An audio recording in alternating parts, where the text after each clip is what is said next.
Hi, welcome to my channel. The full version of the audiobook is available on my Patreon. You can quickly find it through the link in my profile description. Thank you for your support. Chapter 1 Awakening in Madrid. In the early summer of 2023, Li Ming traveled through time. Originally, Li Ming was just an 18-year-old high school student who loved football. He planned to join a football club in college after the exam. However, when he checked his exam results this morning, he got too excited and slipped. His head hit the floor tile hard, and he fainted. In his coma, Li Ming actually saw the Mediterranean Sea, vast and mysterious, where the brilliant ancient civilizations and modern Western European culture all originated from this deep and azure sea and sky. Gradually, the winding coastline, accompanied by the sea breeze, was like a gentle ribbon, pulling Li Ming into a deep reverie. Amin, are you all right? Li Ming opened his eyes and found a burly man with a full beard calling out to him with concern, while he was lying on the grass of a football field. Several young players wearing Atletico Madrid jerseys were also checking on Li Ming's injury with concern. Petrov's powerful shot was indeed fierce. Amin actually blocked it with his face. It's normal for him to be dizzy for a while. The burly man who had just called out to Li Ming asked again, Ming, look how many fingers this is. He then held up 2 fingers and waved them in front of Li Ming. Li Ming slowly came to his senses, only to find himself wearing a goalkeeper's glove, while the players on both teams were wearing Atletico Madrid jerseys, one team in red and white home jerseys and the other in navy blue away jerseys. Clearly, this was an intra-team training match. Li Ming looked at the big man who cared about him. The name tag on his chest read, Madrid Athletics B team coach, Julio Ortega. When Li Ming spoke, he acted as if he and Ortega had known each other for a long time. Boss Ortega, what's wrong? I feel dizzy. But Li Ming knew in his heart that he had transmigrated, because he vaguely remembered that he was checking his college entrance examination scores, and in the blink of an eye, he was on a football field. Ortega sighed, it's just a training match, why are you risking your life? At this moment, Petrov also stepped forward, looked at the young goalkeeper, and apologetically patted Li Ming's head. Young man, I'm sorry, I didn't expect the shot to hit you directly in the face. At this point, the referee became impatient and said to Ortega, if you can play, then play, if you can't, then rest. Anyway, in today's training match, the goalkeeper is substituted every time he loses the ball. Let him catch his breath and then he can come back on later. Ortega nodded and quickly called to the other team members to help Li Ming into the substitutes bench. Li Ming was drinking water when he looked at the competition roster next to him, and he almost spat out his water. The date on the roster was clearly written, July 2, 2005. In the personnel list, under the GK line, we see, Li Ming, goalkeeper, Dutch nationality, 18 years old, 1.83 meters tall, 1.90 meters wingspan, 75 kilograms, Madrid Athletic U18 team and B team. Li Ming shouted in his heart, I've time traveled. And I've become a Dutchman. Yes, he time traveled to 18 years ago, the year he was born, and he's now playing for Atletico Madrid, a traditional powerhouse in La Liga. At that moment, a mature woman's voice rang in Li Ming's mind, congratulations on entering your transmigration life. The goalkeeper skill point allocation panel is now activated. Congratulations on your reaction speed reaching its maximum value. Congratulations on directly gaining multilingual communication skills. At this moment, a panel appeared in front of them, with an astonishing number of indicators, a total of 33 items. Chapter 1 Awakening in Madrid. The goalkeeper attributes include, reaction, 20, maxed, one-on-one, combat, shooting tendency, aerial ability, long kick, throwing, hand control, intercepting crosses, and commanding the defense. Among the mental attributes are, passion, aggression, determination, decisiveness, creativity, courage, teamwork, work ethic, influence, talent, off-the-ball movement, composure, defensive positioning, focus, and anticipation. The physical attributes include, constitution, balance, jumping, strength, agility, explosiveness, endurance, and speed. The system announced again, each ability ranges from 1 to 20. Your current reaction speed is 20, and all other abilities are 7. Your current overall score is 70, which is considered useless. The highest score in this system is 200. Please work hard to improve. Li Ming was secretly relieved. Fortunately, he was very familiar with the game system of Football Manager. He knew exactly which key attributes were worth cultivating. As a young goalkeeper, having his reaction speed maxed out at 20 was practically invincible. He could improve the other attributes later. But how to acquire new skill points? Li Ming was completely baffled. Suddenly, a commotion erupted on the field. Li Ming looked up and saw that Team A was leading Team B 3-0. According to the rules of this training match, once the ball is conceded, the goalkeeper is substituted. Team B's goalkeeper, Quilio, angrily left the field, while another goalkeeper, who was also Li Ming's roommate, Bernaway, took over the field. Li Ming looked closely and saw that today's Team A consisted of first-team newcomers who had transferred in the summer transfer window, plus regular substitutes. Team B, on the other hand, brought in players from all age groups, rotating them in various ways to thoroughly evaluate them. On Team A's side, several top-tier players were prominently displayed. Bulgarian winger Martin Petrov, Argentine winger Galletti, Serbian striker Kezman who transferred after being frustrated at Chelsea, Gabi who returned from loan at Getafe, and the all-around attacker for the Argentine national team, Maxi Rodriguez. Li Ming was extremely excited and planned to show off his maxed-out reaction speed to these top-tier team leaders. 5 minutes later, Team A scored another goal. Team B's manager, Vilio, yelled at the players on the field, "Burn away, you can't even stop us. Get off the field." He then looked at Li Ming and asked, "Are you recovered yet? Can you play?" Li Ming immediately stood up and did a somersault. "I'm in great shape, my goalkeeper gloves are itching for a fight."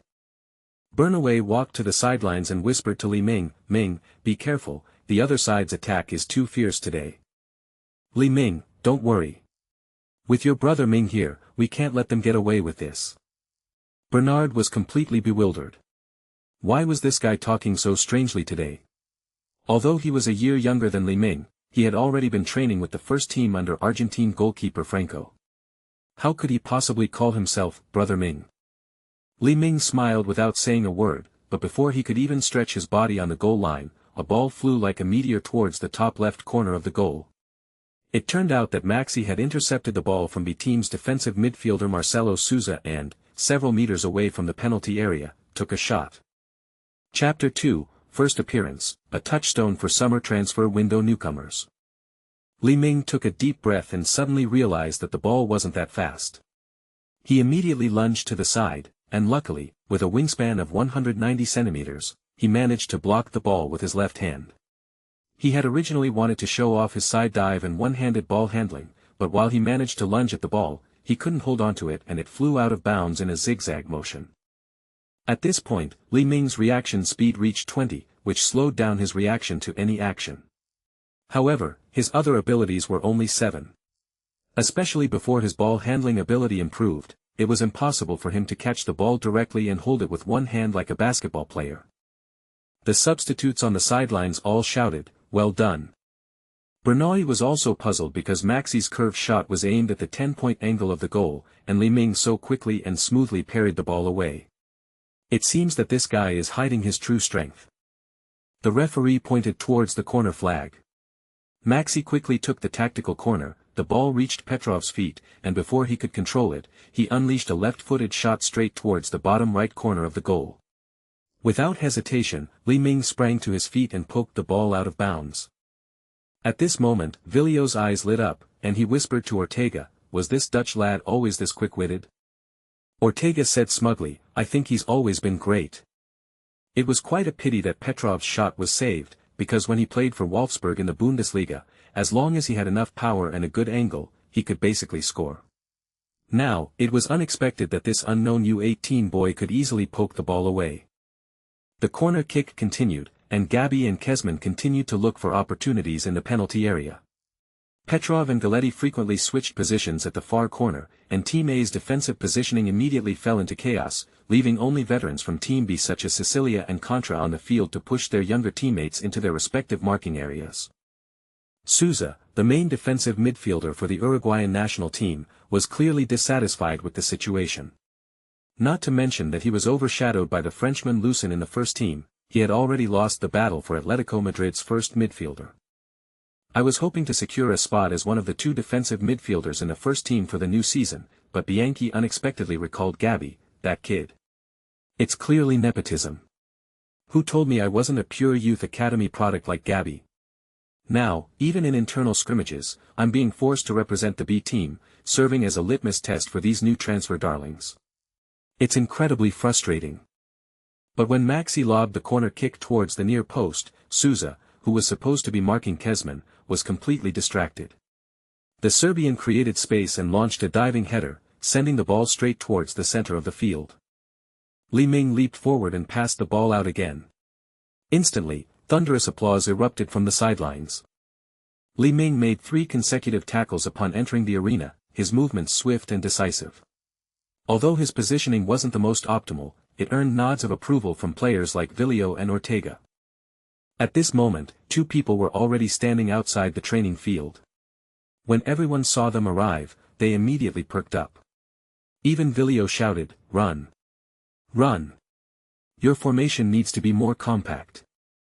Li Ming glanced at them and saw that they were Carlos Bianchi, the club's head coach, an Argentine legend known as the Governor, and Murcia, the first assistant coach.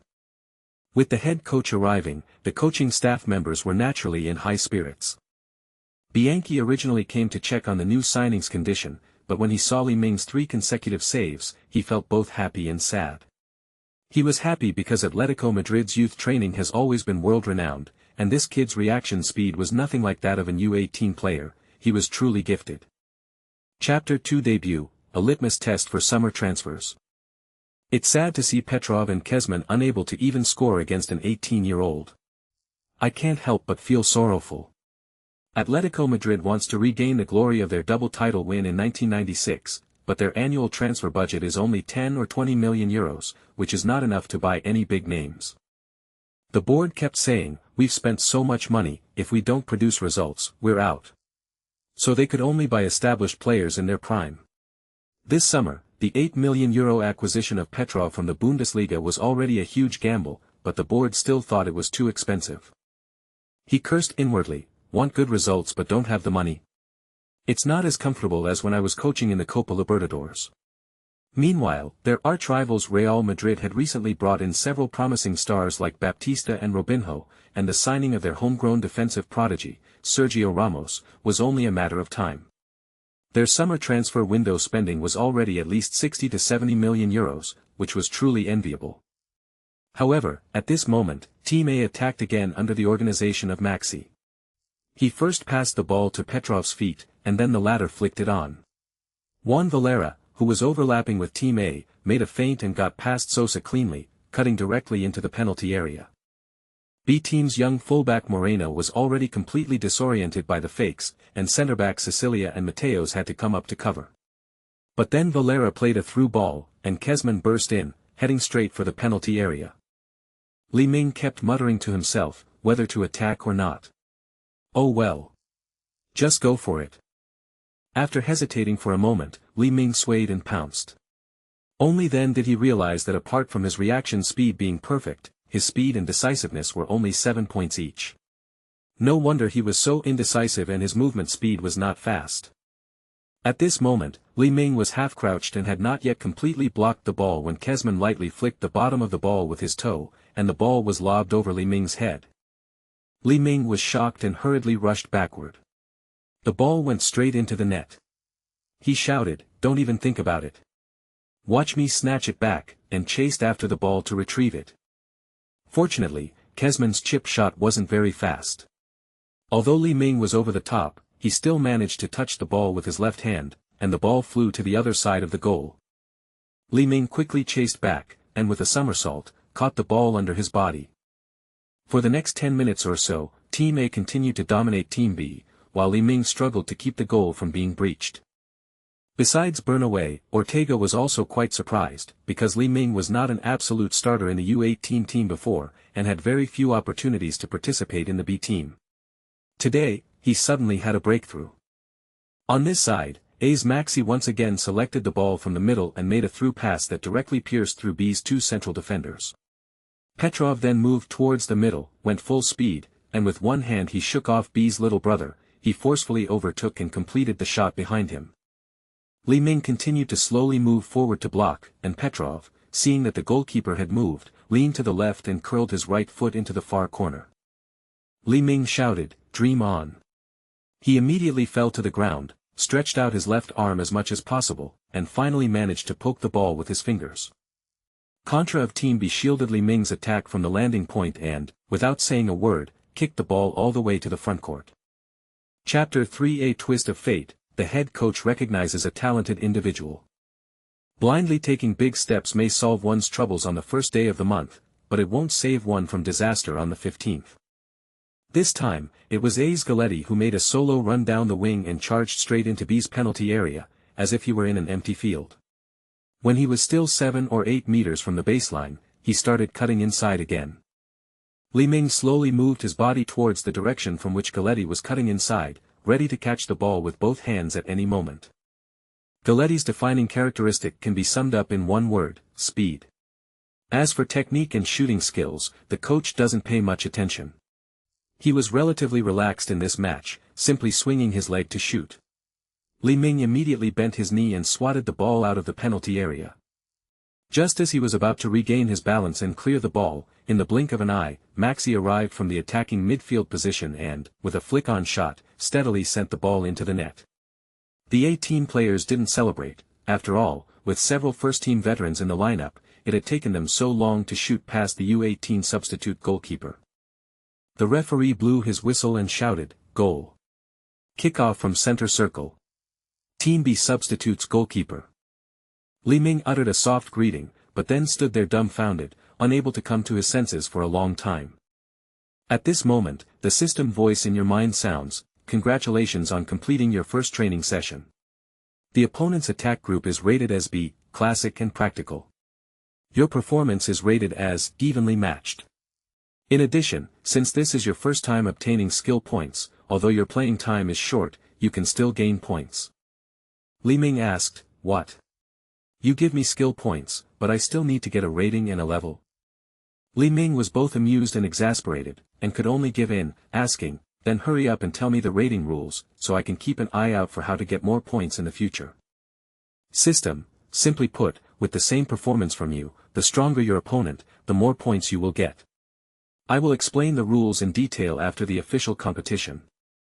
Li Ming roughly understood, but looking at the system panel stats again, 1-on-1, attacking, aerial ability, intercepting crosses, decision-making, defensive positioning, anticipation, jumping, speed, and many other key attributes were desperately needed, but there was only 1 point available.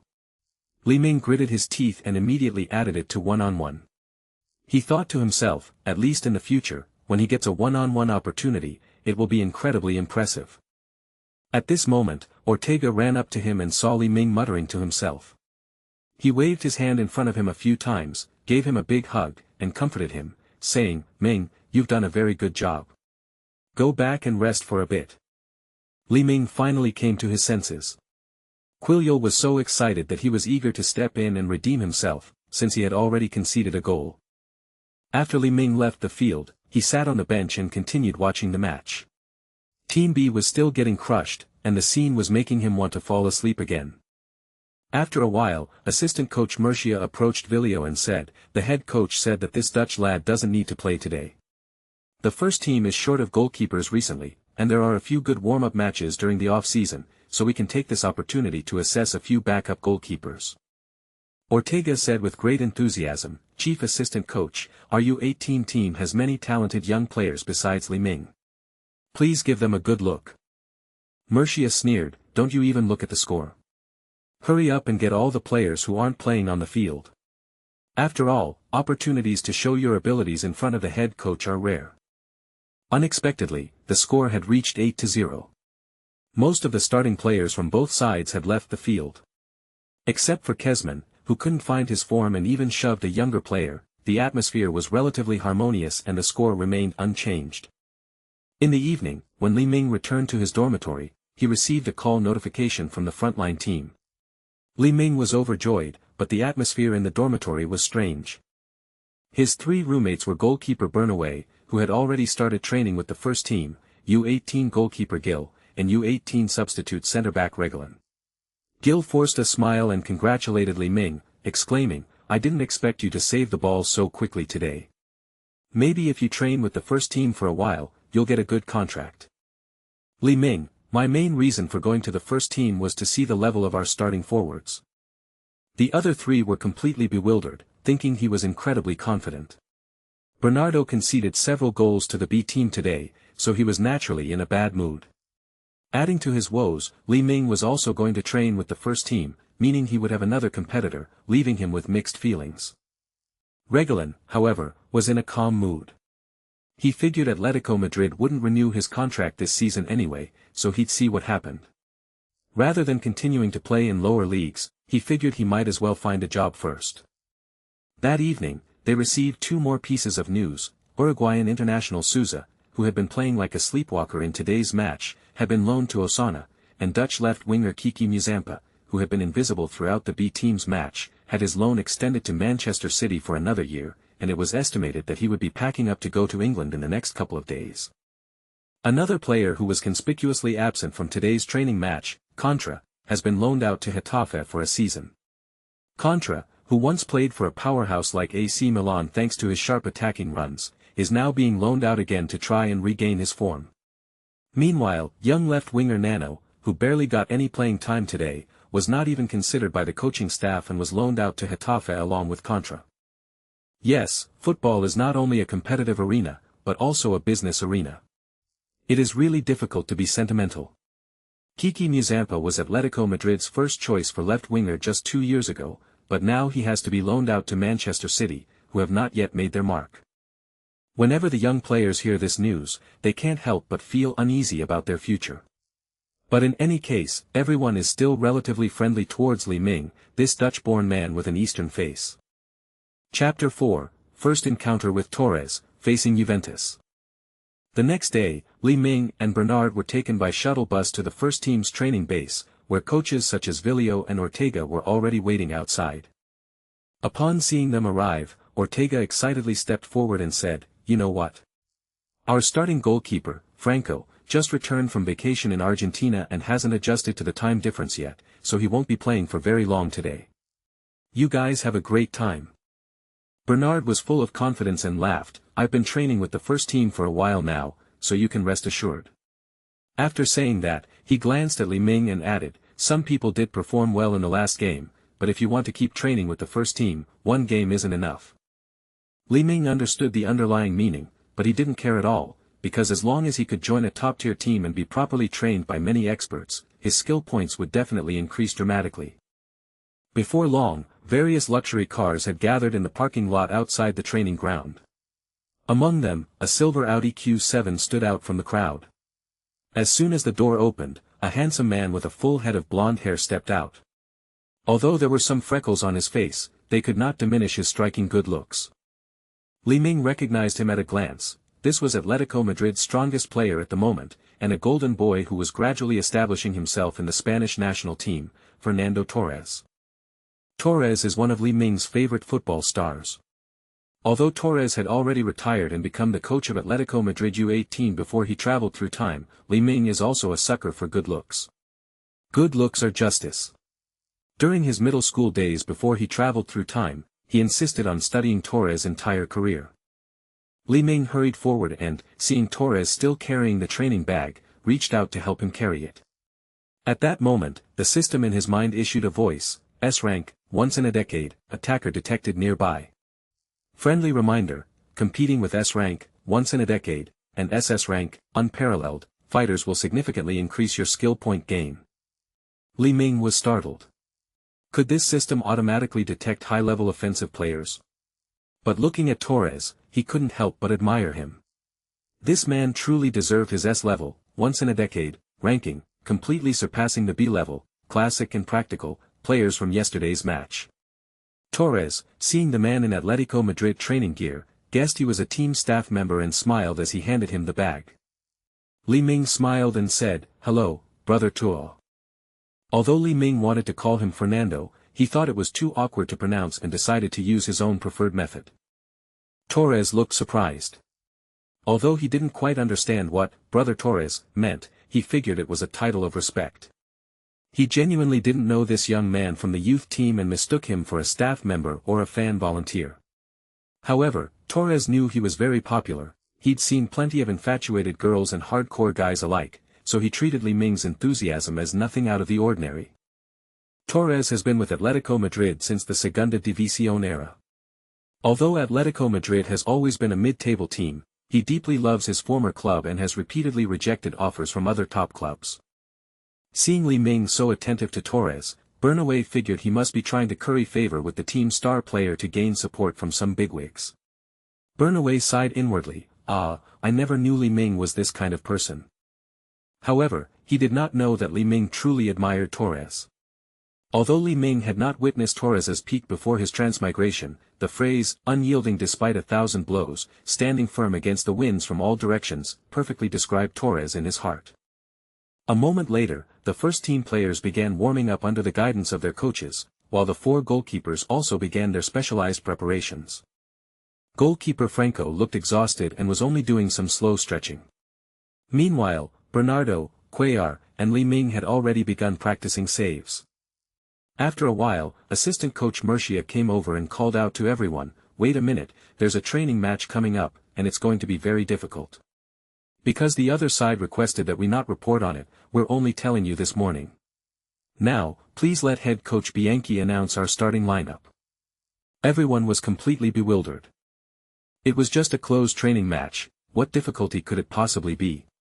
At this moment, Bianchi, holding his tactical notebook, shouted, "All right, guys, this is our starting lineup for today's training match, 4-4-2 formation, goalkeeper, Franco, the defense from left to right, Antonio Lopez, Pablo, Perea, Juan Velasco, the midfield diamond formation, defensive midfielder Luzin, attacking midfielder Maxi, left winger Petrov, right winger Ibaguaza, the 2 forwards, Torres, Kezman." Everyone could see that they had fielded their strongest lineup, and now it was time to see who would be playing the training match against Atletico Madrid. Just then, a bus with no visible markings slowly pulled into the training camp parking lot, and Bianchi and his coaching staff rushed to greet it. The other players lined up on both sides of the bus to welcome the team. Li Ming was also curious about which club this was, so mysterious that they had to keep their warm-up completely closed off and play in a training camp. The bus doors slowly opened, and the person leading the way off was a man who wasn't very tall, but had a strong, square face. His serious and earnest expression, accentuated by his thick-rimmed glasses, made him seem even more imposing. Li Ming thought to himself, Fabio Capello. The team crest on his tracksuit, a black and white striped logo with a horse at the bottom and gold trim at the top, was particularly eye-catching. The visiting team was none other than the reigning Serie A champions, Juventus. Li Ming thought to himself, this crest is much better looking than the big J logo Juventus had before I transmigrated. Bianchi rushed over and gave Capello a big hug. Ortega muttered, "So it's Juventus. Looks like today's match will be tough." Li Ming did some quick calculations. It was July 2005, and the Italian phone scandal would erupt in May of the following year. After the 2005-2006 season, Juventus would be relegated due to the scandal, their once mighty team instantly crumbling. Without the steadfast support of players like Buffon, Del Piero, Trezeguet, and Nedved, a revival would be incredibly difficult.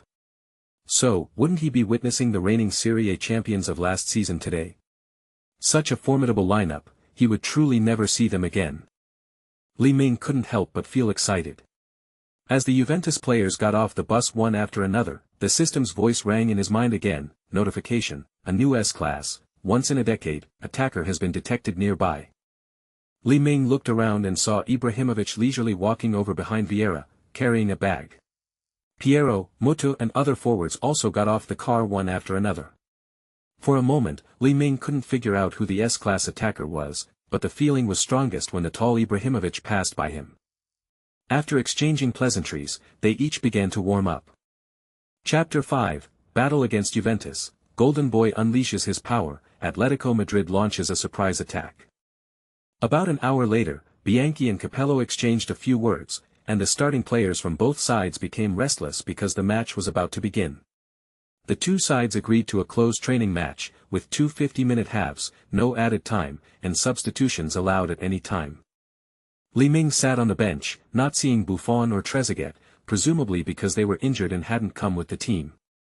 At that moment, Ortega walked up and said to the young substitutes, "I just found out too.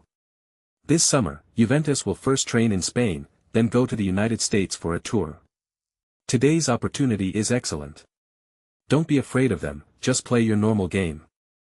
Li Ming couldn't help but think to himself, "I'm afraid that apart from Togo, there's no one in any position who can match Juventus." After the players from both sides entered the field, Li Ming found that Juventus' lineup was indeed incredibly luxurious.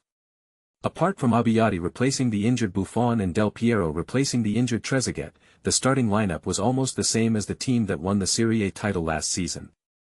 Goalkeeper, Abbiati. Defenders, Zambrotta, Cannavaro, Thuram, Sabina. Midfielders, Nedved, Emerson, Vieira, Camoranesi. Forwards, Del Piero, Ibrahimovic. Li Ming couldn't help but sigh. The squads of the Italian powerhouses at that time were simply luxurious. Juventus used Del Piero and Mutu as substitutes, Milan used Inzaghi and Rui Costa as substitutes, and Inter Milan even used Recoba and Ricardo Cruz as substitutes. In comparison, Atletico Madrid's squad was much more meager. The match will continue to be officiated by Atletico Madrid coach Vilches, while the linesmen will be officiated by Juventus coaches. The training match began with the sound of the whistle. After a brief period of probing, Atletico Madrid's midfield was completely dominated. Brazilian defensive midfielder Emerson and French stalwart Vieira formed a formidable defensive barrier along Juventus' central axis, easily overwhelming Atletico Madrid's Maxi and Luzon, making it virtually impossible for Atletico to get the ball out from the center. Meanwhile, Atletico Madrid's Ibagaza, who played as a makeshift right winger, and Juan Velasco, the right defender, were quickly turned into a sieve by Juventus' left flank, with Nedved and Zambrotta. With his flowing long hair, Nedved dribbled down the left flank, his speed increasing. When he was still more than 10 meters from the penalty area, before the centre-backs could close in, he unleashed a powerful right-footed shot towards the goal. Franco made a diving save, managing to pull the ball over the crossbar, but he used too much force and crashed into the goalpost, immediately clutching his shoulder and crouching on the grass. Franco had only returned to the team last night. The coach had advised him to rest for a day to adjust to the time difference, but this morning he insisted on coming to training, and they couldn't stop him. Franco knows that if he wants to beat Boca Juniors legend Abondanza in the competition for a starting position in next year's World Cup, he must perform well this season. However, he was exhausted from the journey and not in good condition. He felt discomfort in his shoulder during his first save, which made Franco complain. Bianchi didn't think too much about it. After all, the main purpose of the training match was to observe new players and consider tactics. As long as the main players were not injured, it was fine. So he immediately put Quiliol in to replace Franco. Bernard was indignant because he felt that in terms of height, wingspan, and agility, he was in no way inferior to Quiliol. Why was he Franco's first substitute? He glanced at Li Ming sitting next to him and found that the guy was just watching the game seriously. He guessed that he would not be able to play today. After Cuellar came on, the goal became increasingly vulnerable. With the 23-year-old Ibrahimovic as a pivot, Atletico Madrid centre-back Pablo felt he had to exert all his strength to contain him. In addition to marking Ibrahimovic closely, another centre-back, Perea, had to come over to help defend him, for fear that Ibrahimovic would suddenly start and then they would be unable to stop him. Fortunately, Del Piero was also out of form, and several second balls that Ibrahimovic won were all kicked out of bounds by the Zebra Prince. Quiliol breathed a sigh of relief and then pretended to direct the defense. Pablo was inwardly groaning. His defensive partnership with Colombian Perea was considered one of the best in La Liga, but now, facing Ibrahimovic, they were exhausted and panting after just a few rounds. Meanwhile, on Atletico Madrid's side, after their right flank was exposed, Petrov launched several attacks on the left. Li Ming recalled that their right back, Sabina, was known for his connections, consistently strong in attack but weak in defense, and somewhat careless. Li Ming thought of how this guy had stayed with Juventus even after the phone scandal, only to leave on bad terms and be released, truly a pity. Then look at Petrov, who perfectly showcased the speed, agility, and tactical execution of Eastern European players. He repeatedly coached Sabina on the left flank, then made wide passes to Maxi on the right side of the center, before penetrating to Torres and Kezman. However, Juventus centre-back partners Cannavaro and Thuram were simply too formidable, perfectly thwarting several of Maxi's through balls. At that moment, Petrov received the ball on the left flank again, accelerated past Zidane who was pressing forward, and then feinted past Camoranesi who came to cover. He then cut inside, drawing Thuram to close him down. Petrov made a gesture with his right foot as if he was about to cut inside and shoot, but Thuram saw through it and instead of diving to tackle him, he kept his defensive area covering Petrov's change of direction. Petrov played along, delivering a low, ground-based shot with his right foot. Thuram, recognizing the deceptive pass, immediately released the ball but not his player, shouting, "Fabio." Cannavaro had already appeared in the ball's path, thinking to himself that these were all just tricks. He was about to pass the ball out of the penalty area when a flash of golden light appeared before his eyes, and Torres's strong body forcefully squeezed through. Cannavaro had plenty of time to clear the ball, but Torres was too fast, and in an instant, he was dueling with the Italian national team captain. Cannavaro didn't take Torres seriously, thinking this young punk was too inexperienced to compete with a centre-back like himself who had battled against the peak Ronaldo. It was laughable. Torres didn't try to fight head-on. Instead, he lunged forward, and Cannavaro felt like his face was pressed against a wall. He was shocked. Was this kid really only 21? How could he be so strong? Torres blocked the ball, letting it roll a little further, before unleashing a powerful right-footed shot. Abbiati made a desperate save, but the ball was blocked. Kezman, pulled back by Vieira, stretched out a leg for a follow-up shot, but it was blocked again by Emerson, who had moved to the centre-back position. At that moment, Maxi Rodriguez arrived in time and chose to use his power to create a miracle, unleashing a powerful shot that sent the ball directly into the Juventus goal. Abbiati stood there stunned, momentarily dazed. Atletico Madrid's coaching staff was jubilant. They hadn't expected to take the lead against the formidable Juventus team just 10 minutes into the game. Ortega jumped up in front of Li Ming and the others and said, "I told you, our Atletico Madrid guys are the strongest. Our head coach has a great eye for talent." He was obviously praising Maxi, and also let the last part of his sentence reach Bianchi's ears. Chapter 6, Battle against Juventus. The Bianconeri unleash their power, the goalkeeper saves the day. I originally thought I could relax and play in Spain. With the Juventus strength at that time, they should have a firm grip on Atletico Madrid. But now they've fallen behind.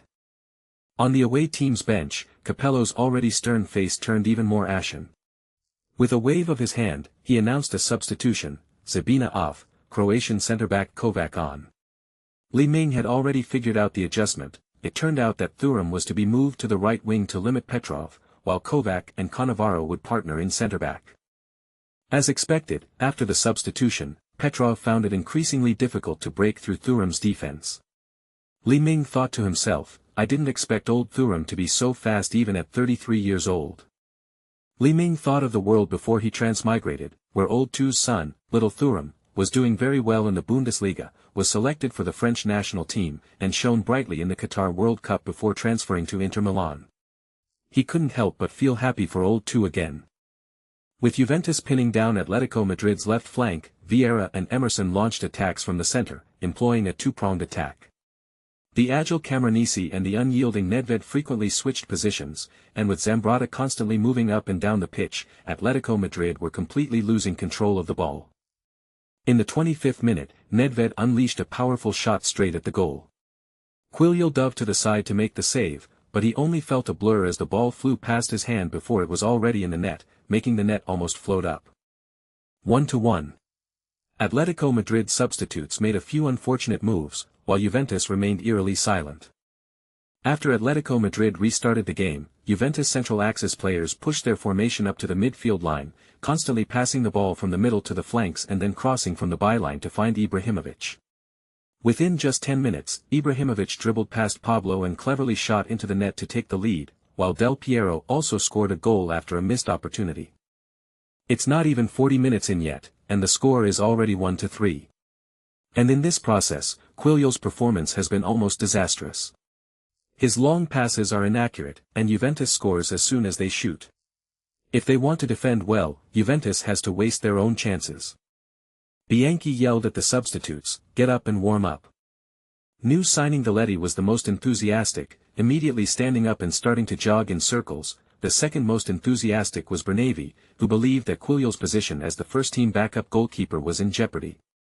Li Ming also slowly walked off the bench, forced to jog like he was on a business trip, because he knew that if he played today, he had to earn as many skill points as possible. Just a few minutes later, Camoranesi poked the ball into the net from close range, making the score 1-4. Bianchi could no longer sit still and wanted to make substitutions before half-time. He shouted, "Li Ming, you replace Quillol. Galletti, you replace Ibaguaza. Gabi, you replace Velasco." Bianchi then shouted to the field, "Lopez, move to the center, leave the left flank to Petrov. Maxi, push forward as an attacking midfielder, leave the right flank completely open to Galletti. Gabi, go and mark their number 8 Emerson closely." Upon hearing this, everyone realized that the old man had switched to a 3-5-2 formation, intending to compete with Juventus in midfield. At this point, Atletico Madrid's lineup on the field looked like this. Goalkeeper, Li Ming.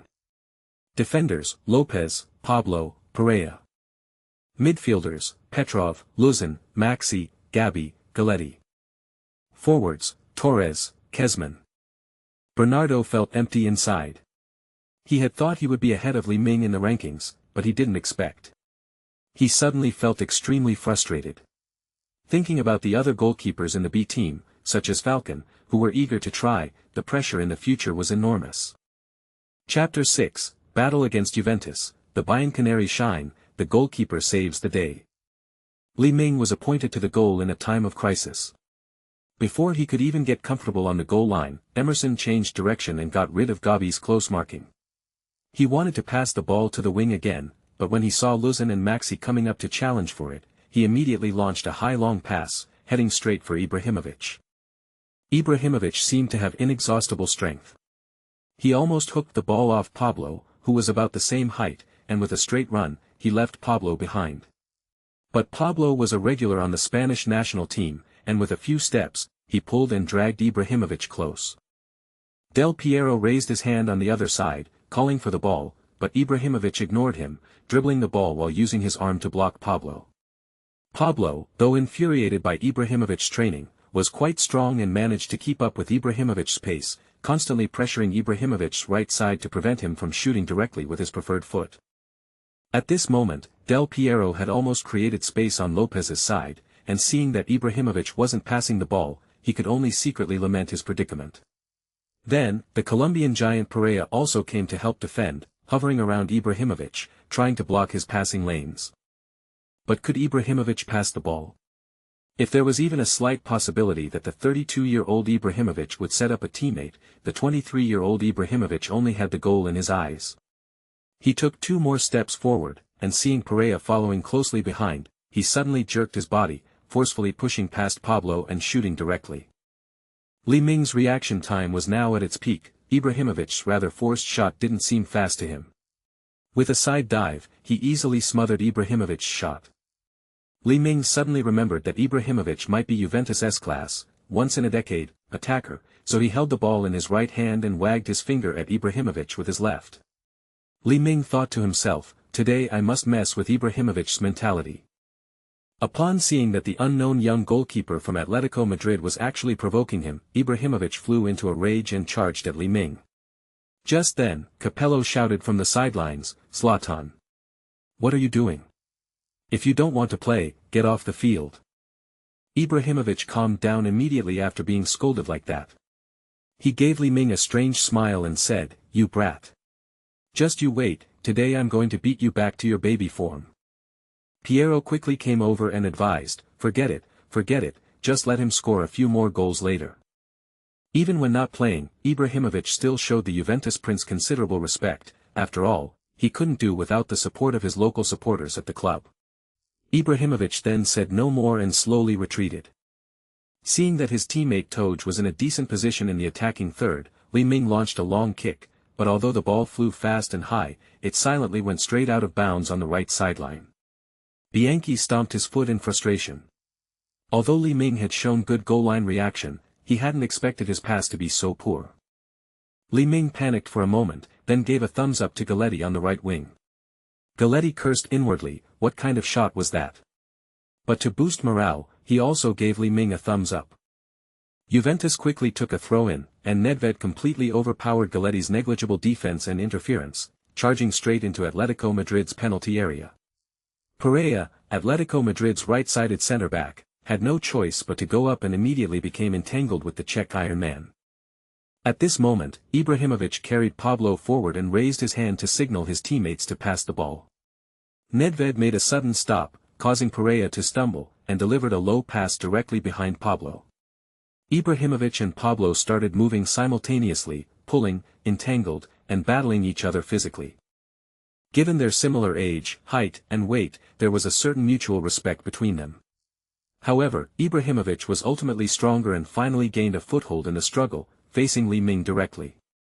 At this moment, Antonio Lopez, who had been relentlessly coached by Camoranesi on the left flank, returned to cover Ibrahimovic. Del Piero, meanwhile, gained almost perfect space again, and the Zebra Prince raised his hand to call for the ball, but seeing Ibrahimovic's menacing look, he silently lowered his hand again. At the same time, Li Ming symbolically moved forward a few steps, trying to further reduce the angle of Ibrahimovic's shot.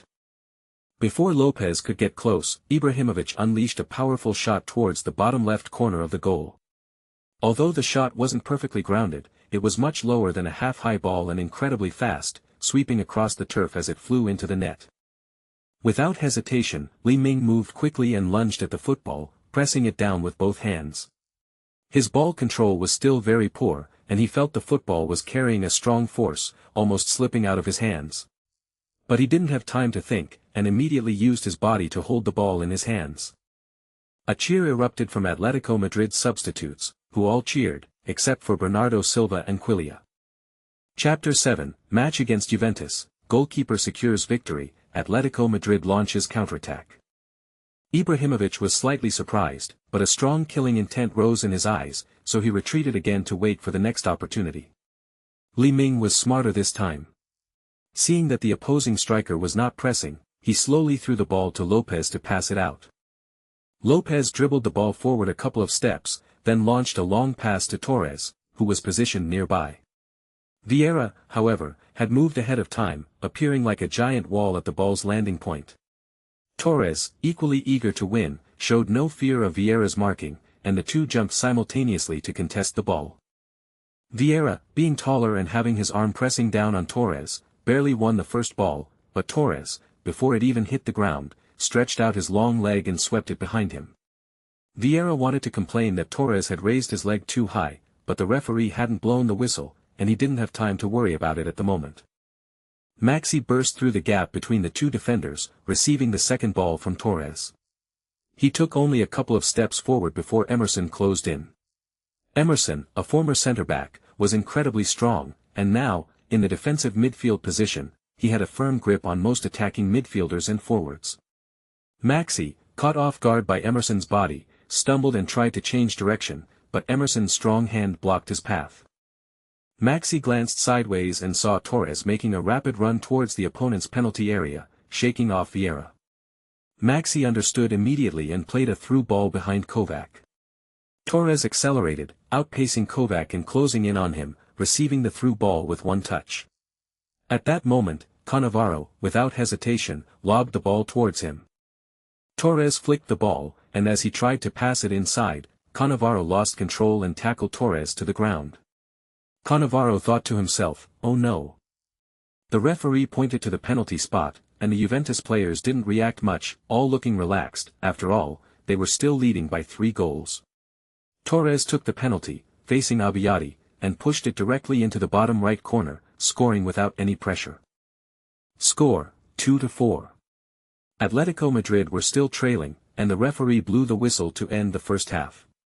Throughout the first half, Atletico Madrid were almost completely dominated, and if it weren't for a momentary lapse in Juventus defense, they probably wouldn't have scored a single goal. Both teams' players were too lazy to go to the locker room and rested directly on the sidelines. Bianchi was busy explaining to his players how to disrupt the connection between Juventus' two defensive midfielders. Everyone looked at the head coach in disbelief until Lucen, who had been almost invisible in the first half, blurted out, "They are just too strong, boss. I mean, their strength is too strong." Indeed, Vieira was like a tank, charging from his own penalty area to the opponents, relying entirely on brute force. Lucien and Gabi were already questioning their existence after being overwhelmed. Lucien finally understood why the national team, despite having Vieira and Macreil, never called him up for training camps. Bianchi comforted them, although they are strong, you are more agile. You can use your passing to create gaps in their defense. Although everyone nodded repeatedly, they secretly wondered, not only are they strong, but their footwork and speed seem equally impressive. Seeing everyone's dejected expressions, Bianchi encouraged them, saying, we have our own tactical characteristics. We'll cross the ball whenever we have the chance. Our Torres and Kezman are both very strong at getting into scoring positions. If there aren't any opportunities on the flanks, we'll attack from the center behind the defense. Torres is faster than any of Juventus defenders. As captain, Torres encouraged his team, saying, don't be afraid of them. I felt their defensive intensity in the first half, but that's about it. I feel I've completely adapted. When Torres spoke, everyone applauded and cheered. Li Ming was especially excited, thinking to himself, my brother Torres speaks with such domineering power. Even the strongest opponent is just a mortal body. What can't we defeat? Atletico Madrid encouraged each other, and soon the 15-minute break was over. Atletico Madrid did not make any substitutions during halftime. Chapter 7, Match against Juventus, Goalkeeper secures victory, Atletico Madrid launches counterattack. Juventus made 5 substitutions at once, clearly indicating a desire to give their players experience. Giorgio Chiellini, who recently transferred from Fiorentina, replaced Zambrata as the left back, young Uruguayan winger Oliveira replaced Camoranesi as the right back, Bonif, a former member of the French Olympic team, replaced Abbiati, Johnny Keita, who recently transferred from Lazio, replaced Emerson, and Muta replaced Del Piero. When Li Ming saw the young Chiellini with his full head of black hair, he couldn't help but feel quite emotional, thinking about how Chiellini later grew into the defensive leader of Juventus and the Italian national team, yet his hair had become thinner with age. Li Ming also really liked Chiellini. Thinking back to the time before he traveled back, the last time he saw Italy play in the World Cup was in the last round of the group stage of the Brazil World Cup, the game where Chiellini was bitten on the shoulder by Suarez. Considering that Italy missed the Russia and Qatar World Cups in a row, it was simply incomprehensible. He wondered if the trajectory of all the teams and stars would change after he traveled back to 2005. The opening whistle pulled Li Ming back from his reverie. After the start of the second half, Juventus only had Ibrahimovic leading the attack, while Mutu mostly orchestrated plays behind him. It turned out that Juventus had quietly changed their formation from the 4-4-2 of the first half to a 4-2-3-1. Goalkeeper, Benifo. Defenders, Chiellini, Kovac, Cannavaro, Thuram. Defensive midfielders, Johnny Keita, Vieira. Forwards, Nedved, Mutu, Oliveira. Center, Zlatan Ibrahimovic. Ibrahimovic winked at Li Ming, even giving him a slight smile. Li Ming felt a pang of anxiety. As a defender, he wasn't afraid of the attacking trio, but he was terrified of Ibrahimovic's smile. Could it be that he was still holding a grudge for provoking him in the first half? The saying goes, Ibrahimovic will get his revenge right now. Li Ming shouted at Ibrahimovic, come on. Let me see your shooting skills. Pablo and the others were speechless. They and Perea had already used all their strength to keep Ibrahimovic at bay, and this kid was still provoking him. He didn't want them to have an easy time. At that moment, Nedved dribbled down the wing, played a 1-2 with Mutu, and then, almost swaying Perea's pull, pushed forward to the edge of the penalty area. Luzin and Gabi had both retreated to the edge of the penalty area, with Gabi rushing forward to prevent Nedved from taking a long-range shot. Pablo, however, dared not rashly provide cover, as his main task today was to mark Ibrahimovic, who suddenly launched himself, striding towards the far post. At the same time, Nedved delivered a long, lobbed pass directly to Ibrahimovic's high point. Although Lopez and Petrov had already tracked back to the vicinity of the penalty area, who could possibly out-head Ibrahimovic? Although the young Ibrahimovic did not particularly like headers.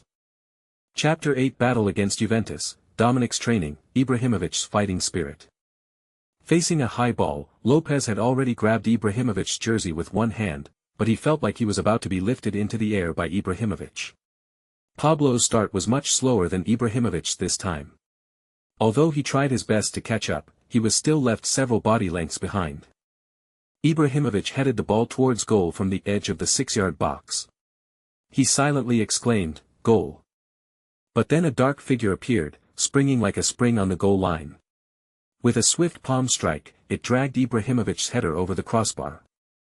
Ibrahimovic looked closely and saw that Li Ming seemed to be looking at him with a bored expression, as if to say, "Too little force."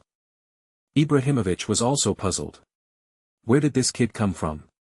But looking at his eastern features, he seemed to have seen him somewhere in the Netherlands before. Corner kick, Nedved delivers the ball, the penalty area is already a mess, at the far post, Vieira outmaneuvered Gavi, easily winning the first ball like a chicken, headed it back, Luzin stretched out his leg to intercept, but Mutu was faster, before the ball hit the ground, he turned and fired a shot. This time, before Li Ming could even catch the ball, Maxi, who was originally defending at the post, came up and blocked the ball with his body. The ball was blocked out of the penalty area, but at that moment, Ibrahimovic, seemingly out of nowhere, lurked at the edge of the penalty area and unleashed a powerful volley before the ball even hit the ground. The football drew a beautiful arc, heading straight for the top right corner of the goal. Although Li Ming's reaction time is 20, making most shots seem like slow motion, he felt that this shot was incredibly fast. Fortunately, he could still discern the trajectory of the ball. The white shadow drew ever closer, and Li Ming lunged forward, only to suddenly remember that his current jumping ability was only 7. Although his reaction speed was fast, he was powerless against such a powerful curveball. Li Ming stretched out his arm and finally touched the football with his fingertips. The ball changed direction slightly but was still heading towards the goal.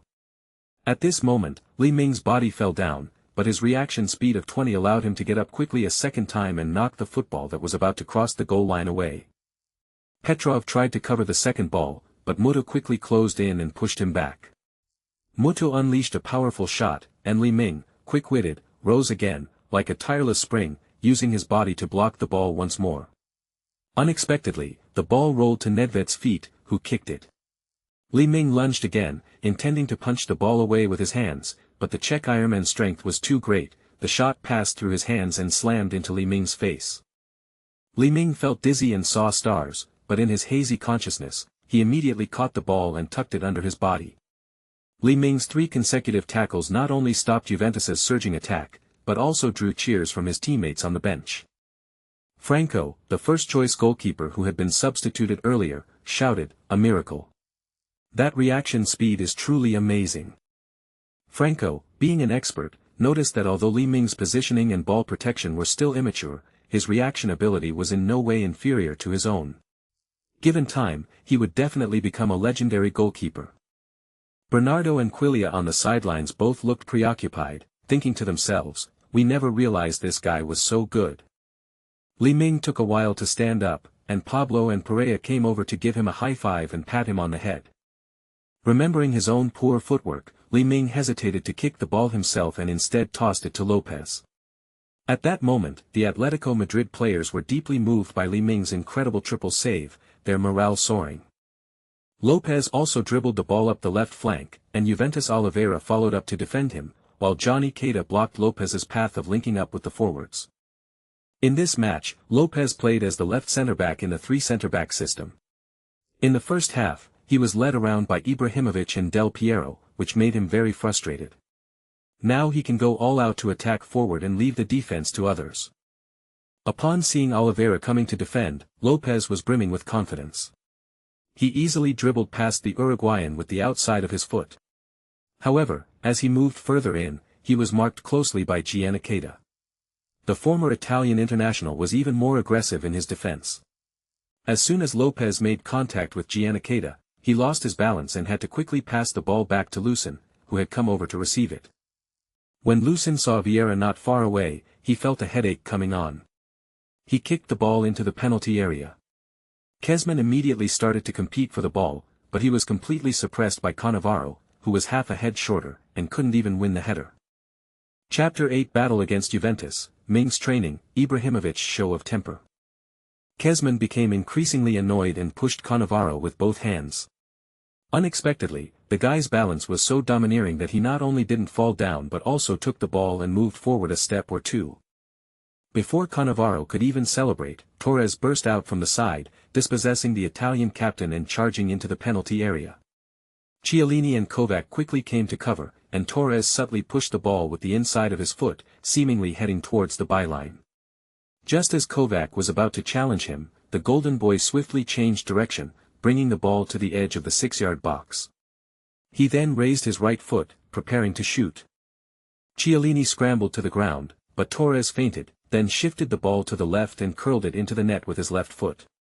Juventus' young French goalkeeper, Bonif, couldn't reach it and could only watch as the ball rolled into the back of the net.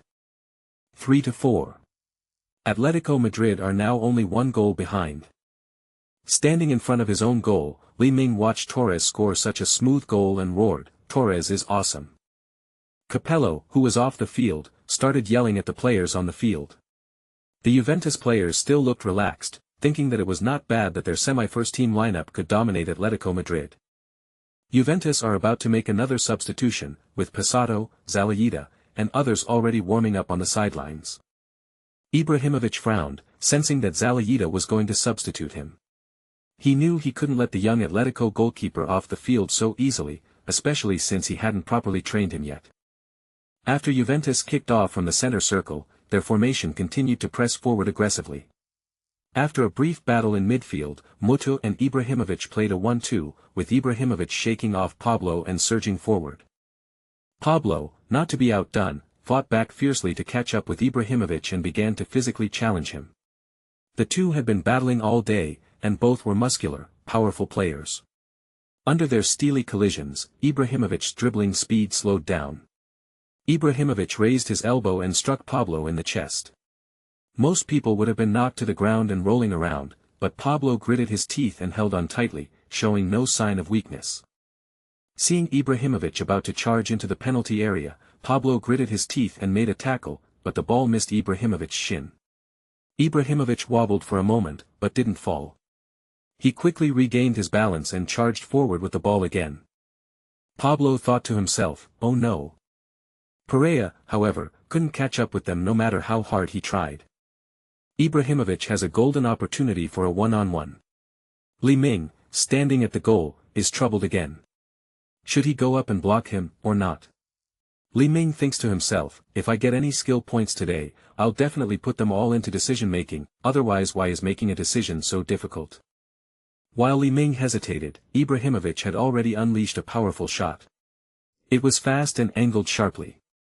Li Ming knew exactly how to save it given his current reaction time, but his speed and positioning were simply terrible. Li Ming made a sudden decision, lunged sideways, and barely managed to touch the ball with his fingers.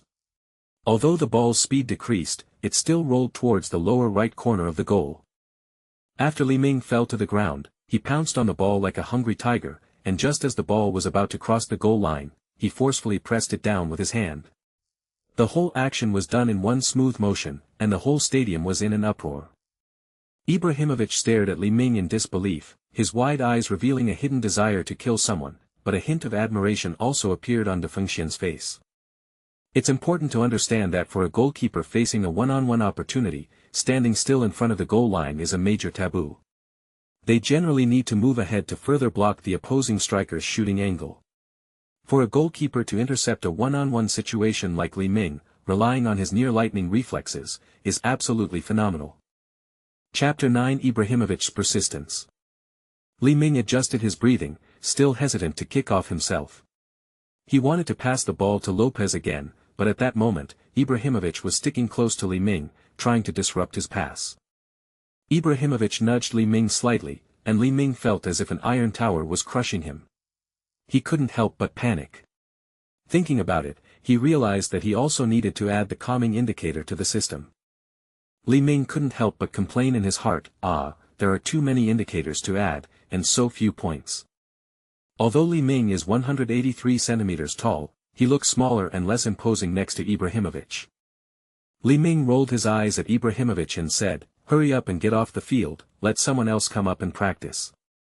Upon hearing this, Ibrahimovic was filled with rage and, relying on his tall and strong physique, he continued to provoke Li Ming in various close-quarters situations.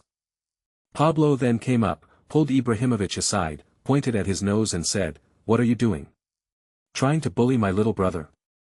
Pablo was also 192 centimeters tall, and he and Ibrahimovic were face to face.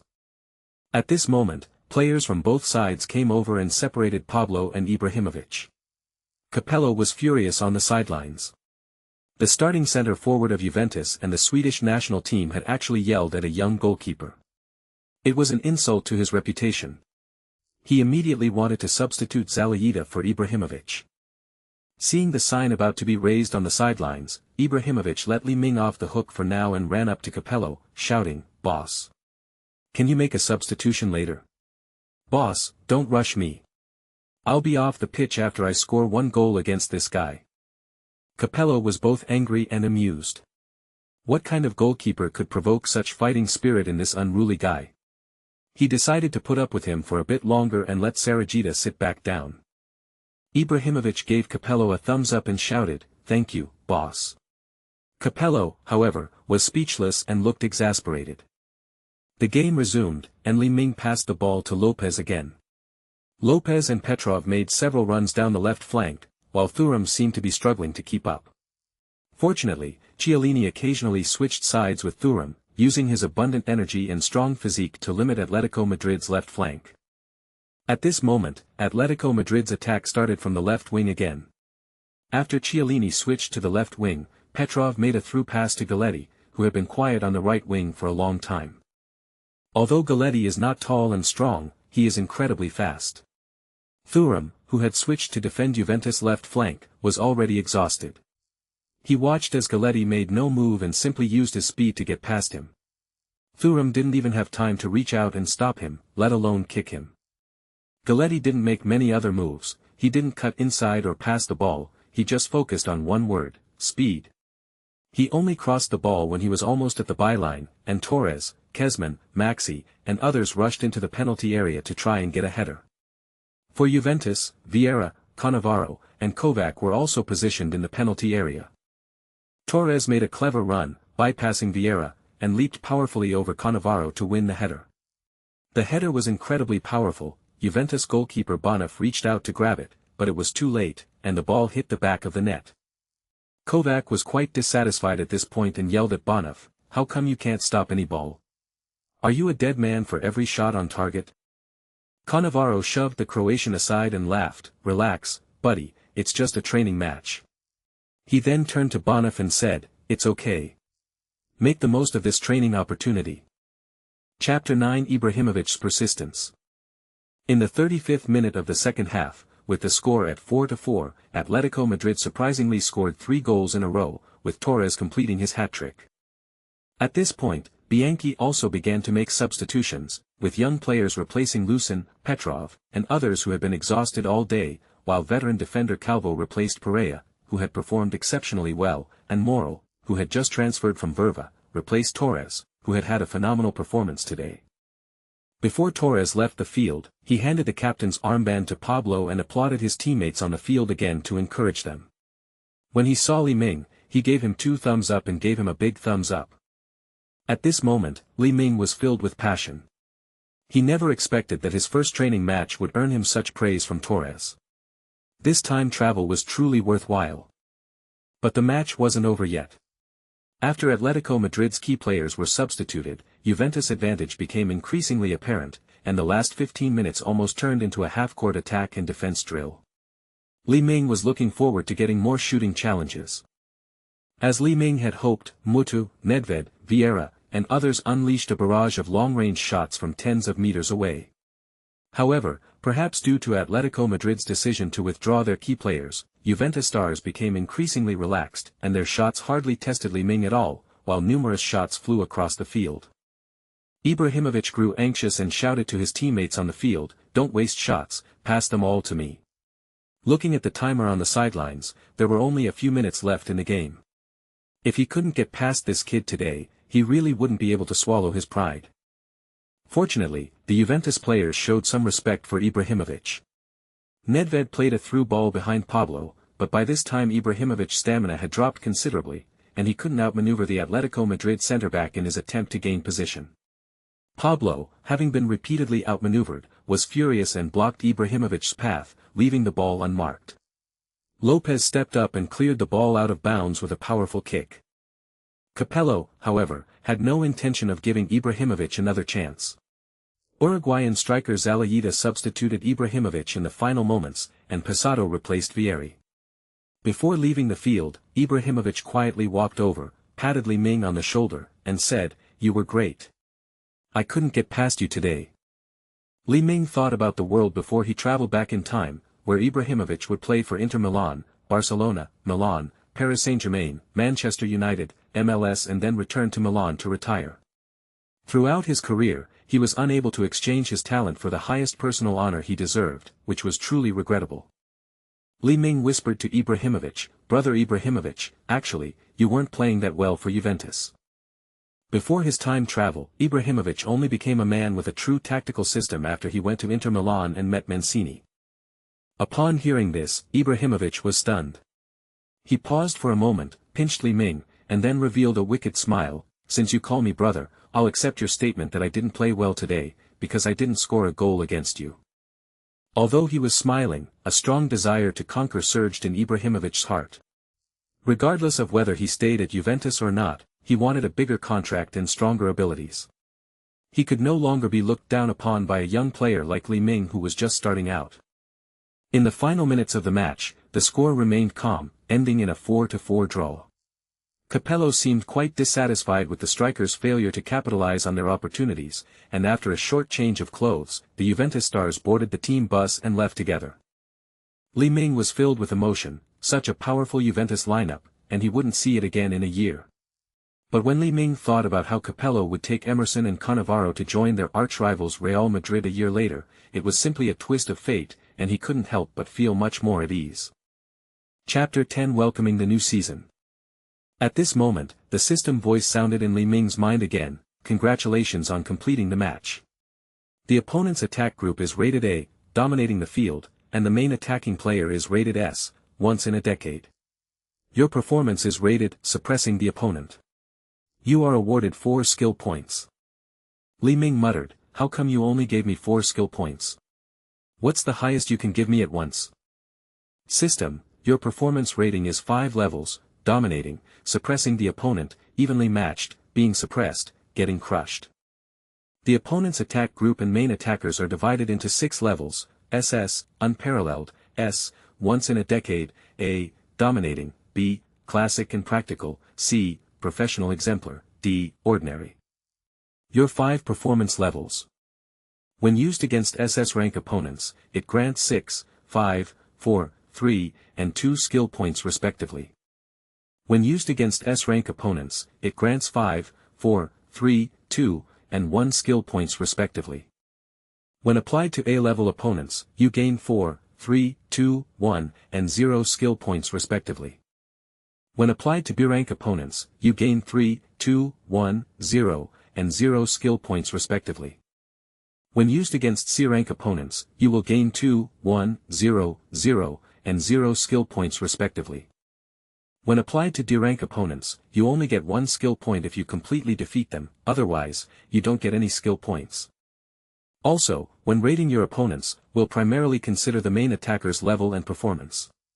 Furthermore, skill points gained during training will be significantly reduced. As your abilities improve, it will be much harder to gain skill points through daily training. Please strive to participate in more matches. Li Ming was completely bewildered, wishing he could pull out a notebook and draw up a table to check against his subordinates. At this moment, the 4 skill points he had earned in this match appeared before him. Li Ming remembered that he had added points to one-on-one last time. Although he really wanted to add points to decisiveness and speed now, he couldn't take back the points from last time, so he simply went all the way and added them all to one-on-one.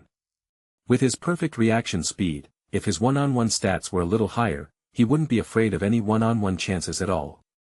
At this moment, the panel displays the following values: reaction force 20, 1-1 12, 8+4, and other attributes remain at 7. Li Ming thought to himself, "I must play more matches and compete against strong opponents. Of course, if I can get Torres, Kezman, and others to coach me every day, I might be able to accumulate experience little by little. In that case, I must squeeze into the first team's training." Li Ming's eyes gradually hardened as he walked towards the bench. His teammates embraced him, while Quilliel and Bernardo, both looking preoccupied, stood by and symbolically clapped. Li Ming remained unconcerned, believing his achievements were solely earned through his own efforts. He calmly celebrated with his teammates. Chapter 10 Welcoming the New Season.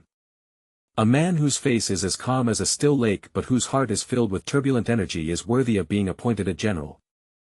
After the morning training match ended, the first-team players drove away one after another. After all, in big European clubs, the first team only trains for half a day. Apart from training, the stars live a very carefree life. Li Ming and other young team members were required to stay at the training base to prepare for the afternoon's youth team training. After lunch and a nap, if Ortega didn't come to wake him, he would probably sleep in late in the locker room again. The afternoon training was uneventful. Whether it was individual drills or the final group matches, Li Ming handled everything with ease, shining throughout the field without conceding a single goal, and was substituted early to get some water.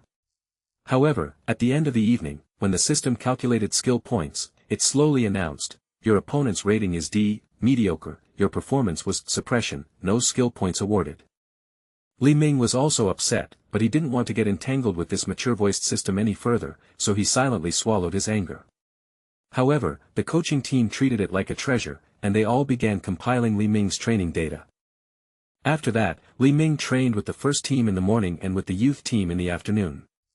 He also made up for a few warm-up matches for the first team, but Atletico Madrid ultimately chose teams from lower leagues. After more than a month of wasting time, fortunately, with Torres' occasional guidance, Li Ming gained 6 skill points, barely surpassing the match against Juventus. Li Ming continued to put all of his points into one-on-one skills. The panel now displays the following stats: reaction 20, full, 18 in one-on-one, and other attributes are still 7. Unbeknownst to many, Li Ming's one-on-one ability has become quite formidable. In the first team, apart from Torres being able to dribble past him before shooting, no one else can gain any advantage against Li Ming. Several key defenders, Pablo, Perea, and Lopez, are increasingly fond of Li Ming, feeling that if he were to be in goal for the new season, their defense might even have a chance to make it into the La Liga All-Star team. Furthermore, Atletico Madrid's tight summer transfer window budget of €20 million has already been completely spent, and even if their first-choice goalkeeper Franco is sometimes absent-minded, there is no additional budget to bring in another goalkeeper. As expected, Li Ming remained in the first team, and the coaching staff, disregarding the board's opposition, insisted on not registering Li Ming in the B team or the U18 team, but instead registered him in the first team, where he wore the number 25 jersey. Li Ming's 3 roommates were filled with envy and jealousy. Bernaway ultimately lost out to Quilliel in the competition and could only register for the B team. Quilliel got the number 13 goalkeeper jersey for the first team, but he will most likely continue to compete with Bernaway for the starting position in the B team next season. Gil and Reguilon have basically retired, but they still bring breakfast for Li Ming every day, who likes to sleep in. They just won't let Li Ming call them Dad anymore. During this period, besides gaining skill points, the most exciting thing for Li Ming was watching the World Youth Championship final, where Argentina defeated Nigeria 2-1, with Messi winning both the Golden Boot and the Golden Ball. Because in the world before Li Ming's transmigration, he hadn't experienced the early days of Messi and Ronaldo, but now he was growing up alongside them, how could he not be excited? Of course, there was also the most exciting thing. With the enthusiastic recommendation of coaches like Ortega, Atletico Madrid offered Joe Exine a contract extension, raising his salary from €350 to €2,000, with a release clause of €8 million, extending his contract until June 2008.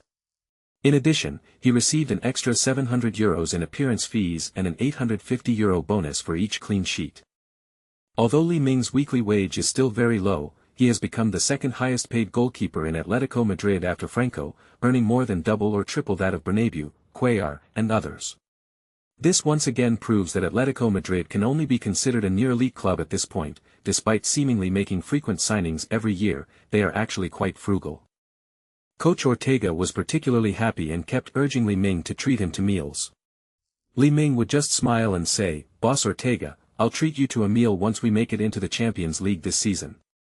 Chapter 11, Turning the Tables, Zaragoza's Suppression. On August 28, 2005, the curtain slowly rose on the 2005-06 La Liga season. Based on the training throughout the summer, the coaching staff unanimously agreed to let Li Ming start as goalkeeper for a couple of games to see how things went, because Franco had inexplicably conceded goals against several lower-level friendly opponents.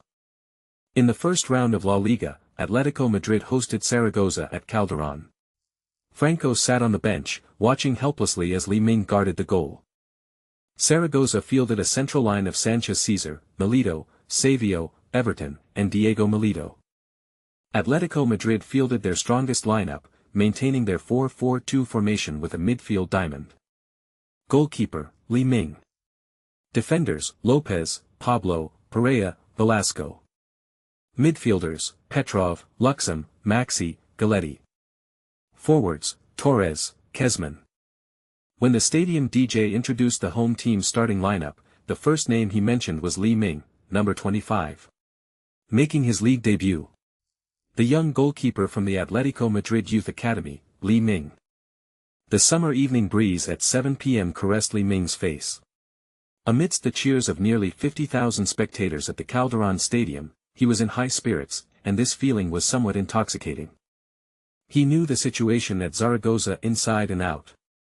The away team's star player from last season, David Villa, had transferred to Valencia during the summer transfer window. Zaragoza's flustered summer transfer window resulted in the loan signing of the highly efficient striker Diego Milito from Genoa. Meanwhile, his younger brother, Gabriel Milito, had already made a name for himself at Zaragoza, attracting the attention of many top clubs. Li Ming glanced at Diego Milito, feeling a surge of admiration. In the era before I traveled back in time, you were the man who led Inter Milan's old boys to the pinnacle of European football. But now, I won't give you any chance. As soon as the referee blew the whistle, the match began. Zaragoza used the currently popular 4-2-3-1 formation, with two defensive midfielders sweeping the field, Savio on the left wing, Everton on the right wing, and Diego Milito as the lone striker. After the kickoff, Zaragoza took the initiative, with Savio and Everton making sharp runs down the flanks. The two Brazilians constantly coached Atletico Madrid's two homegrown fullbacks, sending various crosses flying past Li Ming. Fortunately, the tall and strong Pablo and the physically imposing Perea formed a solid central defensive partnership, clearing the ball out of the penalty area time and again. However, Atletico Madrid's Luzon was still clumsy in the defensive midfield position, with several poor passes and his connection with attacking midfielder Maxi essentially cut off. At this moment, Savio once again outmaneuvered Atletico Madrid's right-back Velasco. Perea and Pablo instinctively moved towards the center, thinking that he was going to cross again. However, Savio instead made a cross to Everton, who chested the ball down and, before it hit the ground, volleyed a world-class goal. Lopez couldn't block in time and shouted, "Oh no." He looked at Li Ming, his words implying, "It's all up to you now." Li Ming knew of Everton's reputation at Dortmund in the Bundesliga, but with his reaction speed of 20, he could see such a curved ball as easily as watching badminton. He immediately moved ahead, thinking that this time he would jump up and grab the ball to show the home crowd his ultimate reaction speed in his first La Liga match. Li Ming did jump up and seemed to be about to catch the ball, but his ball control was still too poor. The ball bounced off him. Fortunately, Perea was fast and stretched out a long black leg in front of Li Ming to kick the ball out. Chapter 11 Turning the Tables, Zaragoza's Domination. The TV commentators were also excited, shouting, "Yveton shot beautifully. Anyone who made that save would have done a beautiful save. Excuse me, the one who just saved the ball is another masterpiece from Atletico Madrid's Youth Academy, Li Ming." Li Ming himself was extremely unwilling. If he had been able to jump up and catch the ball steadily, making a stunning goal with his bare hands, that would have been so impressive. But the entire audience applauded Li Ming's save, which made him feel his blood pumping again. A few minutes later, Atletico Madrid still couldn't mount a counter-attack in midfield. Kejmanlang refused to track back, while Torres kept dropping back to receive the ball. Just then, Maxi received the ball and was about to pass it to the wing when the away team's Milito showed no mercy to his fellow Argentine, making a clean tackle to steal the ball, quickly getting up and dribbling to midfield before sending a through ball to his brother, Diego Milito. The whole process was seamless, leaving the Luzon players both embarrassed and annoyed. Diego Milito accelerated to try and block Pablo's position, but the Atletico Madrid centre-back was as strong as an ox and was hit several times but was unharmed. Just when it seemed that this attack was about to fail again, Everton on the right flank rushed in like lightning, got to Pablo before he could control the ball, and Antonio Lopez behind him was run away and suffered an internal injury. Perea also came back to defend and was about to tackle Everton. The Brazilian was quick-witted and pretended to shoot at the bottom left corner of the goal. Li Ming panicked for a moment and his feet were also moved. At this moment, Diego Milito circled around Pablo from behind and cut straight into the goal to ask for the ball. At that moment, Everton passed the ball, and it looked like Diego Milito was about to shoot into the empty net. Li Ming immediately lunged sideways. Although he felt that his movement speed was slow, he estimated that the defensive range he could cover when he lunged down should be able to block Milito's shooting path. In any case, he would lunge first. As Li Ming collapsed to the ground, Milito's shot landed squarely in his hands. His hands were like clamps tightly gripping the ball, and at first glance, it seemed as if Li Ming had blocked Milito's shot with his hands. In reality, Li Ming only felt a jolt in his arms and a tightening in his hands, feeling that he was about to lose control of the ball. When Milito saw that Li Ming had already controlled the ball, he stopped making trouble to avoid colliding with the goalkeeper and getting a card. Li Ming now has a single trick up his sleeve. Although his ball control stat is still too low, he can always use his upper body to block the ball with his reflexes. When the audience saw Li Ming block Milito, they applauded and cheered, as if Atletico Madrid's new generation of goalkeeper had already stood on the Calderón Stadium. However, Atletico Madrid's offensive momentum did not improve, and the two sides fought for another 20 minutes, with the score still 0-0. In the first game of the new season, Lukaku had a tough time. Playing as a lone defensive midfielder against Zaragoza's three forwards was truly disheartening. Adding to the problem, Maxi, Petrov, and Galletti were all focused on attacking, neglecting defense, allowing for unimpeded runs down the central axis to the wings. Lu Xin spat out, and they call themselves Madrid's iron-blooded defense. Bianchi raised his voice and shouted, "Attackers, move up and help the defensive midfielders defend. Lucien, watch your back." Lu Xin muttered, "I might as well move to centre-back, it'll save me from having to keep an eye on their forwards." Chapter 12, Losing the game, but not the score. As Luzin complained, the midfield was breached again. Sarri's young defensive midfielder, Alberto Zapatel, passed the ball to Savio on the wing. This former Real Madrid winger, although over 30, still possesses top-tier speed and agility. Facing Atletico Madrid's left-back Lopez, he quickly swayed left and right a few times, dribbled past him in a single stroke, and then cut inside into the penalty area. Before Pablo could cover, Savio made a cross, and the ball was already at the feet of Diego Milito, who had made a run into the box. Milito first used a step over and then accelerated, and Perea, caught off guard, was easily beaten. Milito and Li Ming were once again in a one-on-one situation. Li Ming still didn't dare to step forward to block the angle. He was afraid of being lobbed or pushed to a far corner. He was really worried. Next time he adds skill points, he must add some decisiveness. Milito was also surprised that a goalkeeper was standing on the goal line waiting for a one-on-one opportunity. But out of the corner of his eye, he saw Atletico Madrid's Perea and right-back Velasco quickly chasing back. He could no longer dribble the ball, so he took a powerful shot with his right foot, and the ball went straight into the bottom right corner of the goal. Without hesitation, Li Ming made a diving save, but his jump seemed a little lacking, hitting the goalpost. Just as the ball bounced out, Perea used his dark, hard shoulder to hold off the other players from the SA team who were trying to take advantage of the chaos, and chested the ball down to Li Ming. Li Ming shouted, "Thanks, brother Pei."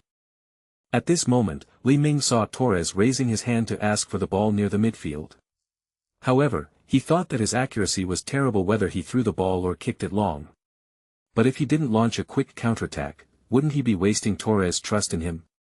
Li Ming didn't want to do it, so he kicked the ball forward with a big kick, but unexpectedly, the ball went to the right. Li Ming cursed himself in his heart, what a lousy foot. Torres had already noticed the ball's trajectory was off, and rushed over quickly.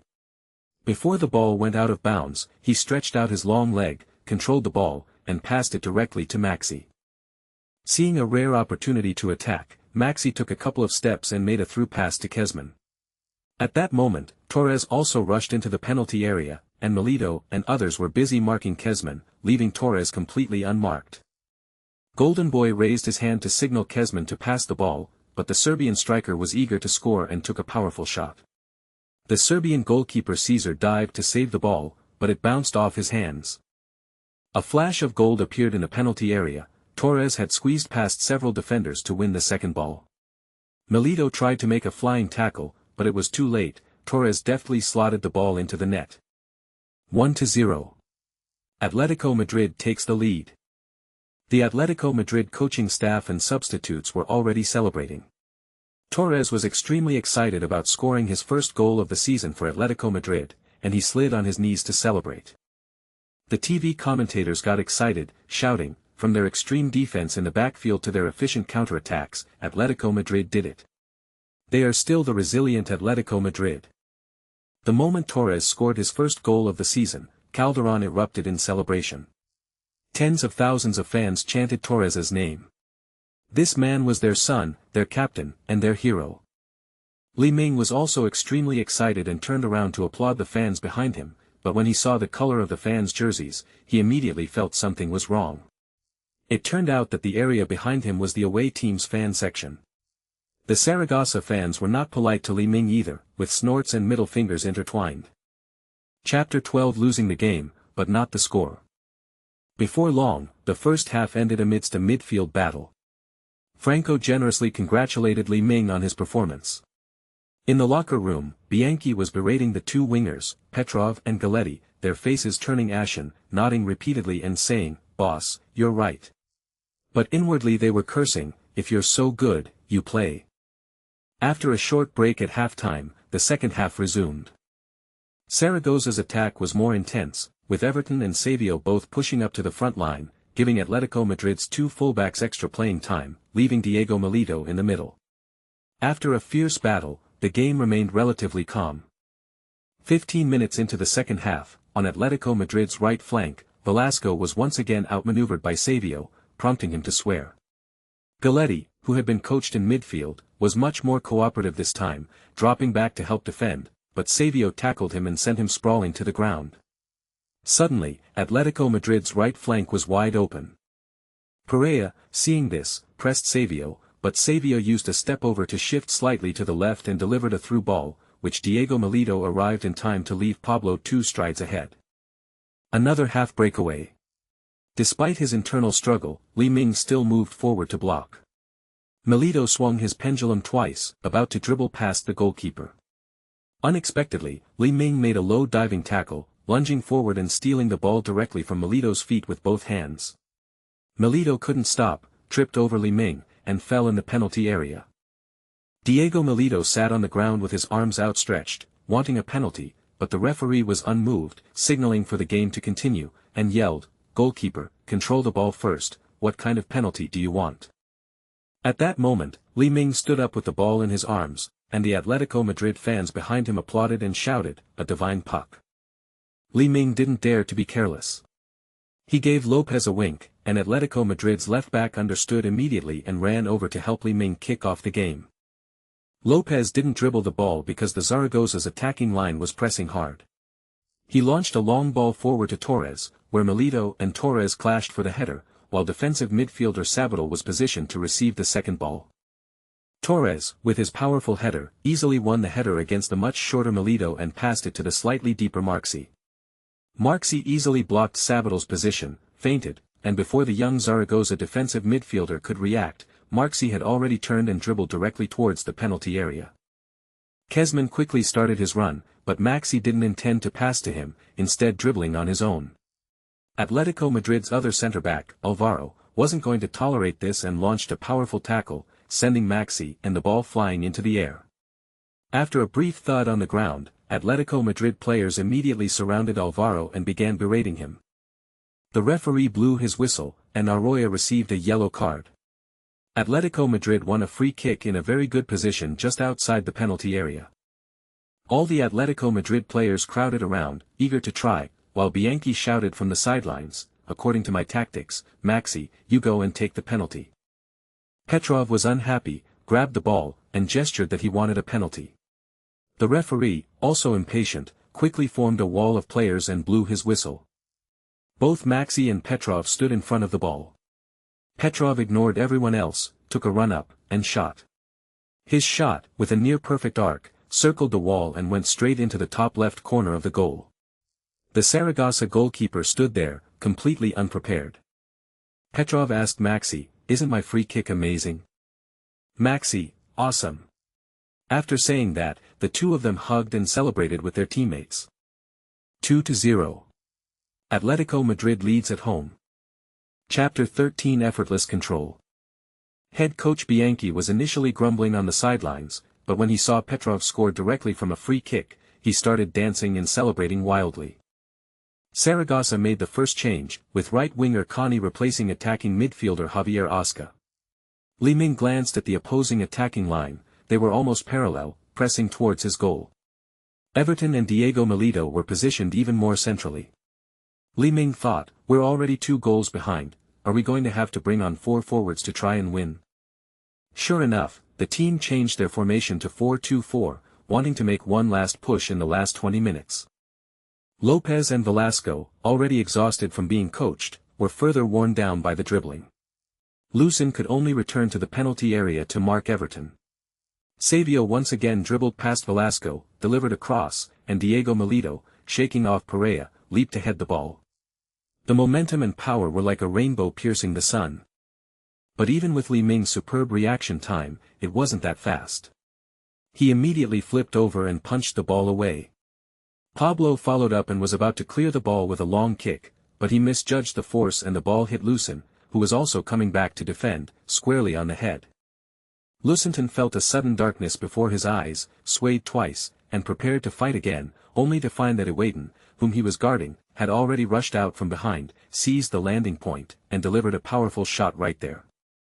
Fortunately, the ball wasn't high, and Li Ming was too lazy to dive and save it. He met Everton's shot head-on and kicked it directly. But Li Ming's footwork was really mediocre. The ball wasn't kicked far away, but instead drew a strange arc in the air and landed in the penalty area. Diego Milito swarmed in, and before the ball even hit the ground, he unleashed another powerful shot. Li Ming thought to himself, "I'm not going to give up. Can't I at least kick the ball away with a random shot? I can't always rely on Lopez to kick it off for me." So he took another shot, sending Diego Milito's shot back in its entirety, but using the force of the kick against him, instead of sending the ball high or far, he slammed it right into Diego Milito's face. Milito was hit in the face and fell in the penalty area, but the ball rolled to Savio's feet. At this time, Savio was still covered by Velasco, who stuck to him like a leech, but couldn't stop Savio from shooting again. However, due to the interference, the shot was not very fast. In Li Ming's eyes, it looked like the ball was slowly rolling over.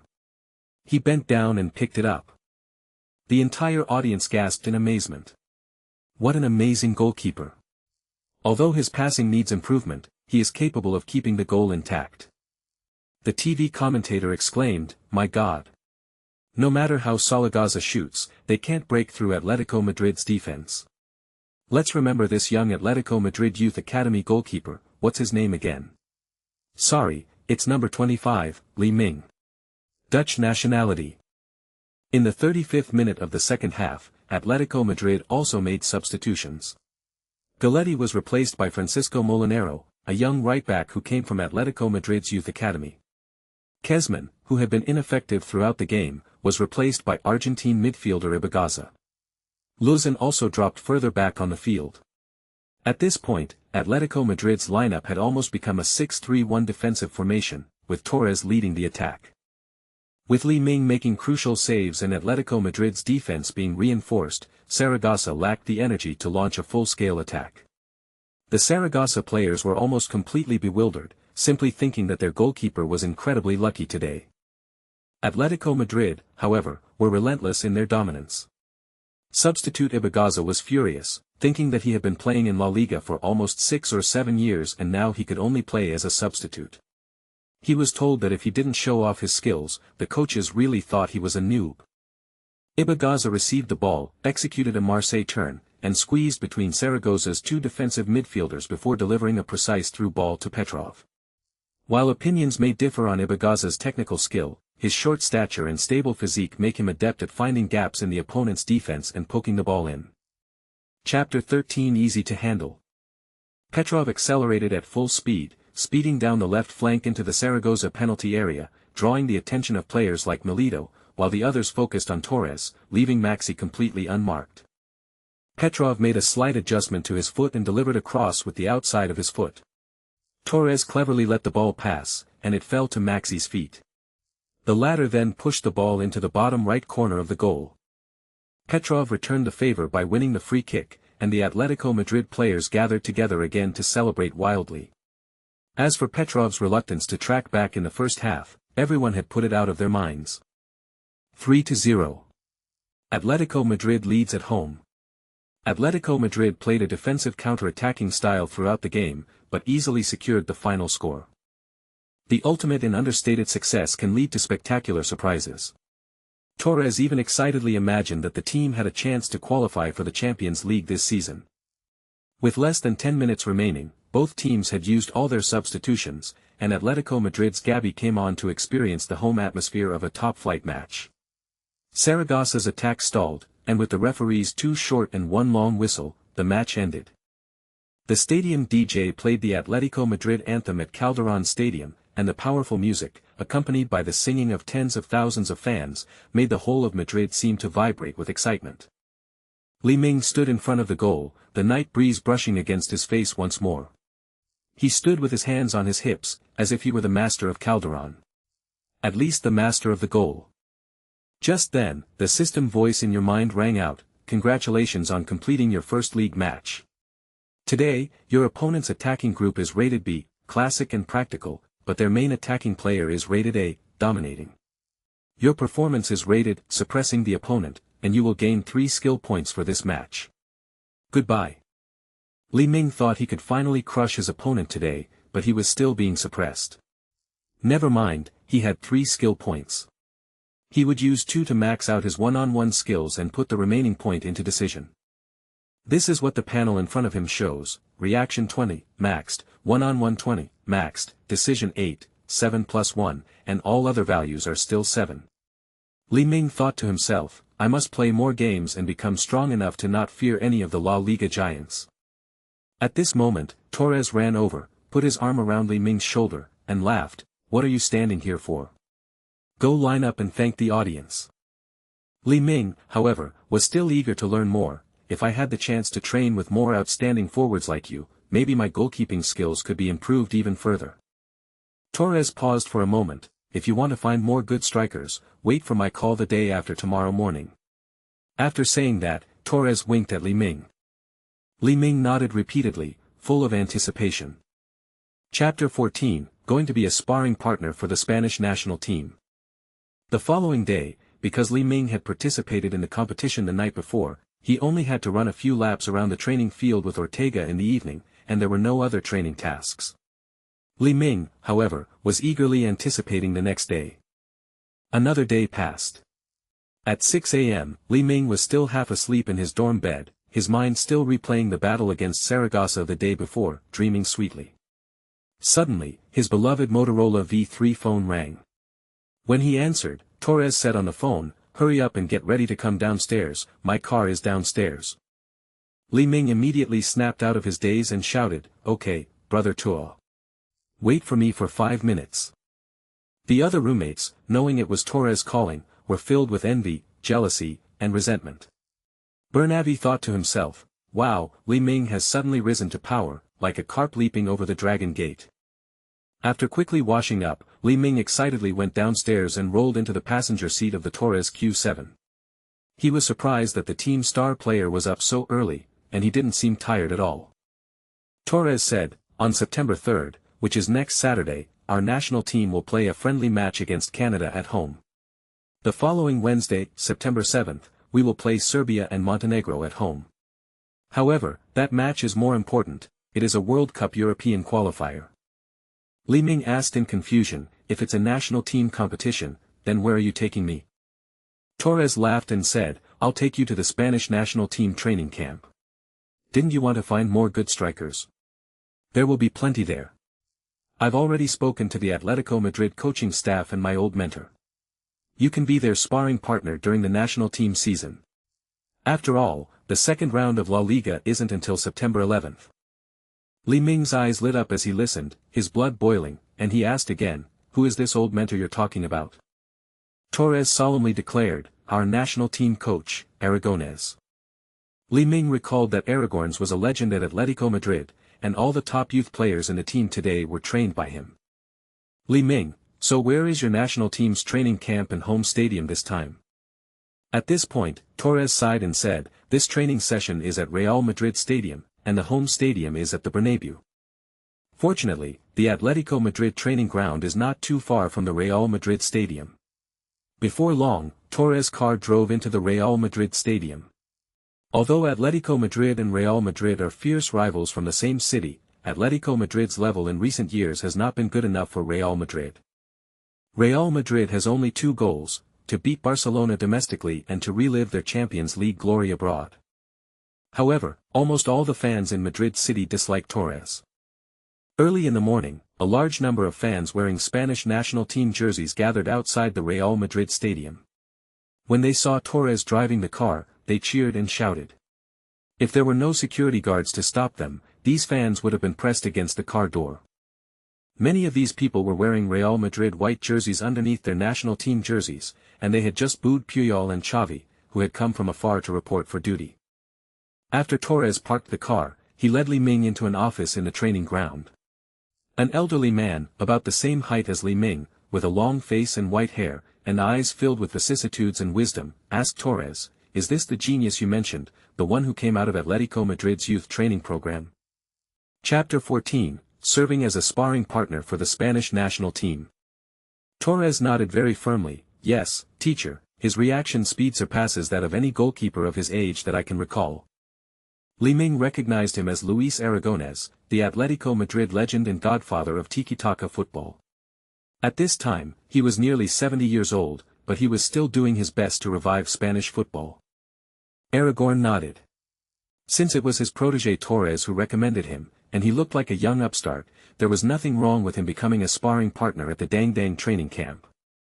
Before long, Li Ming arrived at the training ground, while Torres had already gone to register with his national team teammates. Li Ming himself didn't know exactly what to do, so he changed into his sportswear, put on gloves, found a goal, and stood there, waiting for the day to begin. Li Ming thought to himself, like Jiang Taigong fishing, those who are willing will take the bait. A moment later, the system's mature female voice rang out in Li Ming's mind, "A new S-class, once in a decade, attacker has been detected nearby." Li Ming glanced over and saw the Spanish team's training camp players walking towards the training field one after another. Among them were Real Madrid's ring king, Raúl, and Valencia's star striker, Villa. Further on, quite a few forwards have arrived. Espanyol legend Temudo and others are in high spirits, while Llorente, a young, tall striker from Athletic Bilbao, keeps smoothing his almost messy hair, appearing silent and nervous. Luke, who plays for Newcastle United in the Premier League, is also among those called up. At this moment, a face caught Li Ming's eye. He had thick eyebrows, narrow eyes, a tight face, and was not tall and rather thin. This man was José Antonio Reyes, a genius known as another golden boy of Spain in this era. Because it was a training camp, the number of people gathered was more than the players who would actually play in the World Cup qualifiers, with a large number of forwards alone. During shooting and free-kick training, Li Ming finally got his wish and was able to show off his skills. In Li Ming's group, Alonso and Yest, among others, simply couldn't get past him. Alonso had just helped Liverpool reverse Milan's lead at Istanbul Basaksehir last season, and his technique and awareness were now improving. They thought that once they finished training this young goalkeeper, they could move on to the next project, but his several shots failed to find the net. Actually, these national team stars were in a relaxed mood, and they didn't use their full skills when they played. In Li Ming's eyes, Alonso's free kicks were like drifting cotton balls, which he could control steadily every time. Alonso sensed something was off and really seemed to be going head-to-head with Li Ming. Several times, after adjusting his breathing, he took shots that accurately bypassed the plastic wall, only to be punched away or caught by Li Ming. Moreover, for players taking free kicks, using a plastic wall actually reduces the difficulty. Under these circumstances, they still couldn't break through the young player's defense, which was a huge blow to Alonso. He quickly called over Xavi, who had better free kick skills. Xavi unleashed 5 shots at Li Ming, all of which were saved. Then, Xavi pulled a fast one, taking advantage of Li Ming's unpreparedness, and kicked out a 6th shot, a low, powerful strike that went straight into the back of the net. Xavi shouted, "Great shot. It's in." Li Ming glanced at this guy, who was known as the Barcelona brain. He had thick eyebrows and big eyes and looked incredibly righteous. How could he have such evil intentions? Harvey chuckled and actually gave Li Ming a thumbs up. He shouted, "You did a great dive." Chapter 15 Taming the Stars, Part 1 One-on-one battle with the Calabash brothers. The free kick training here attracted a crowd of big shots to watch. Torres led the applause, saying, "He's only 18. Raúl said from the side, "He's even stronger than Casillas was at 18. Casillas, who was at the other goal, heard this and looked annoyed. Torres then boasted, "Even I had a hard time getting past him during training at our club. You should try it." Puyol chimed in, "You attacking players can play, but we defenders won't participate." Ruben Baraja, a seasoned defensive midfielder from Valencia, laughed and said, "I have 32 people here for training today. I think there are about 10 of them who can play as forwards or wingers. You guys call yourselves top strikers and you're always arguing with each other. Why don't you each take on this kid 5 times in a one-on-one situation? The one who comes in last will treat everyone to dinner tonight." Baraja's words were meant for Villarreal. Since arriving at Valencia this season, Villarreal has firmly suppressed the fallen genius Cruyff and Valencia's atmosphere group leader Mista, and was quite unhappy with Villarreal in the locker room. Villa understood the unspoken message and said to Li Ming, "Kid, don't blame me for bullying you." With that, he took a soccer ball and started dribbling straight towards the penalty area from outside the penalty area. Li Ming stood on the goal line without moving. Seeing this, Villa thought to himself that this kid was really interesting, so he stopped dribbling and, as soon as he entered the penalty area, he unleashed a powerful shot to scare the enemy. Villa wasn't very tall, but his physique was as solid as a steel plate. His shot, without a noticeable curve, carried a strong wind and flew straight towards the goal, as fast as an arrow released from a bow. Li Ming crouched down, like a compressed spring, but his mind was already locked on the trajectory of the football. With a side dive, he punched Libya's shot away with both fists. On the sidelines, Torres led the charge, shouting, "Great!" Everyone joined in the cheers. Vicente, Villarreal's club teammate, yelled, "David, what are you doing? Haven't you eaten?" Bilia blushed slightly, waved to signal that he was ready to start the second ball, and Li Ming gave him a thumbs up and shouted, "Come on. Calabash brother." Everyone was bewildered, they had no idea what the Calabash brothers were. In the second round, Villa quickly dribbled the ball, and Li Ming moved forward to block him. Villa controlled the ball to the left, and Li Ming was about to block to the left again when Villa switched his left foot to his right, executed a rabona to stop the ball, and then pulled it to the right with the sole of his left foot. Li Ming thought to himself, "Oh no." Villa's right foot spun a low arc around Li Ming and swooped down into the net. Torres clapped and cheered, "It's okay. Li Ming, keep it up." Li Ming remained silent, walked into the goal, retrieved the ball, and tossed it to Villa.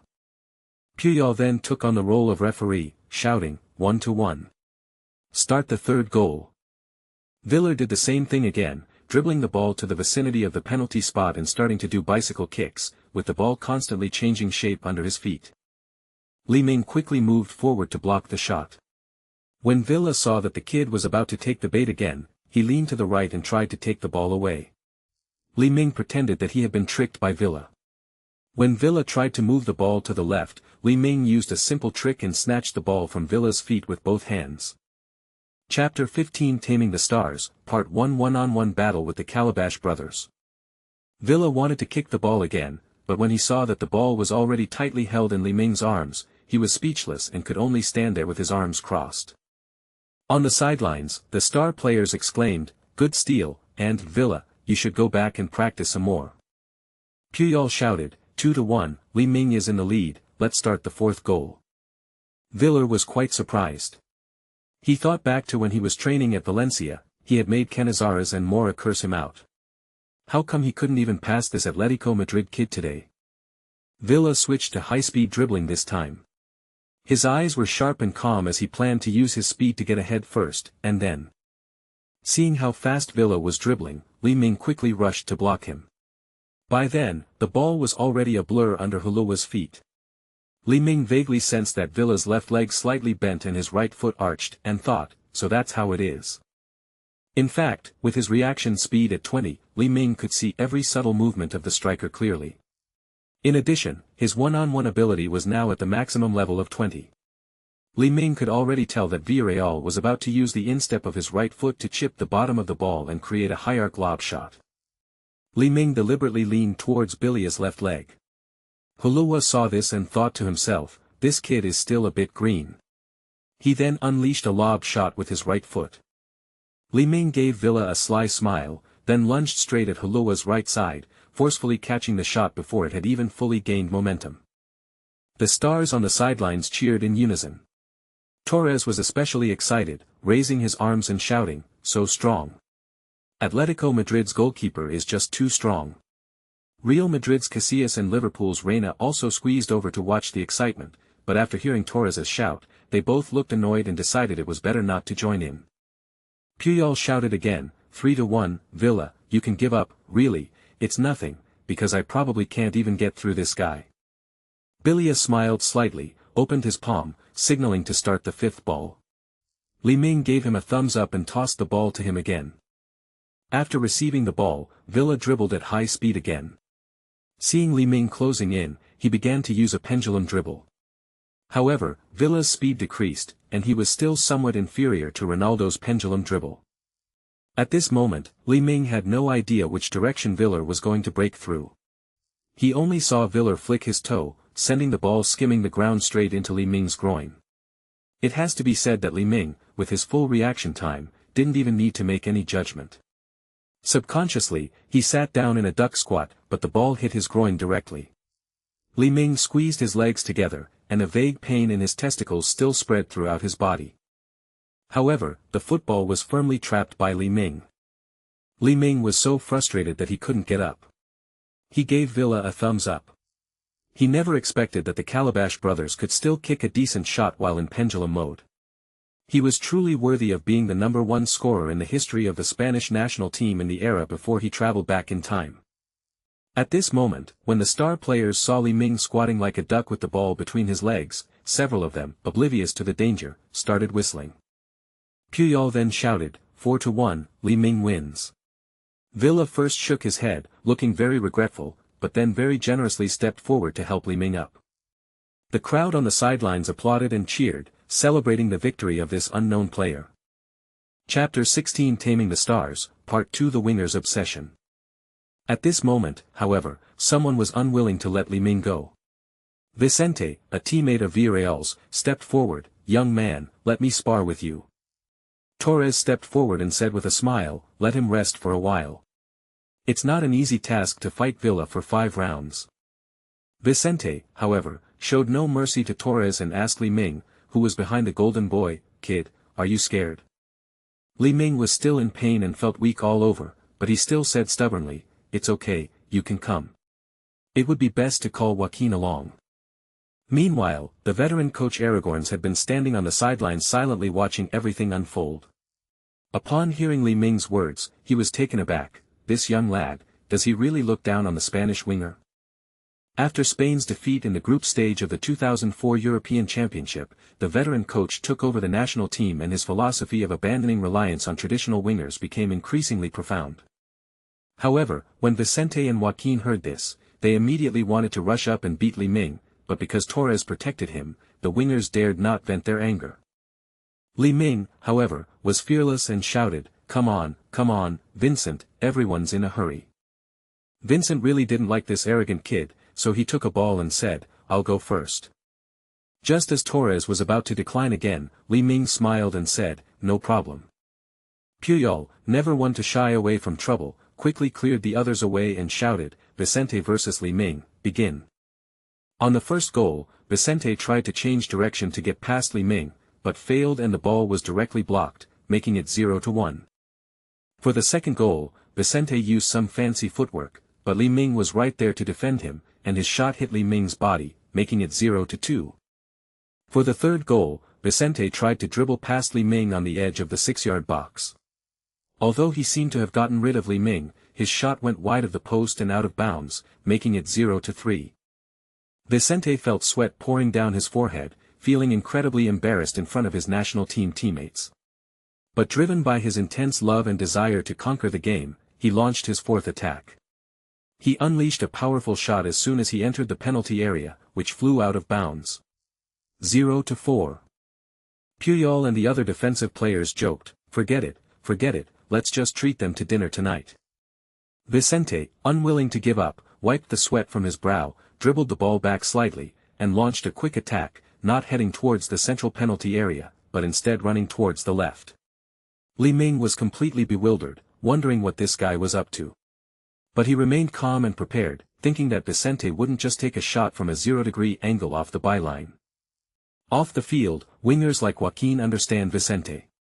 For men like them who are used to attacking down the flanks, the middle is not the optimal solution. Only by moving to the flanks and then cutting inside can a winger achieve his eternal romance.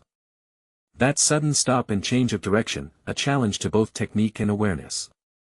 That joy of creating space and seizing that instant opportunity to cut inside and maneuver.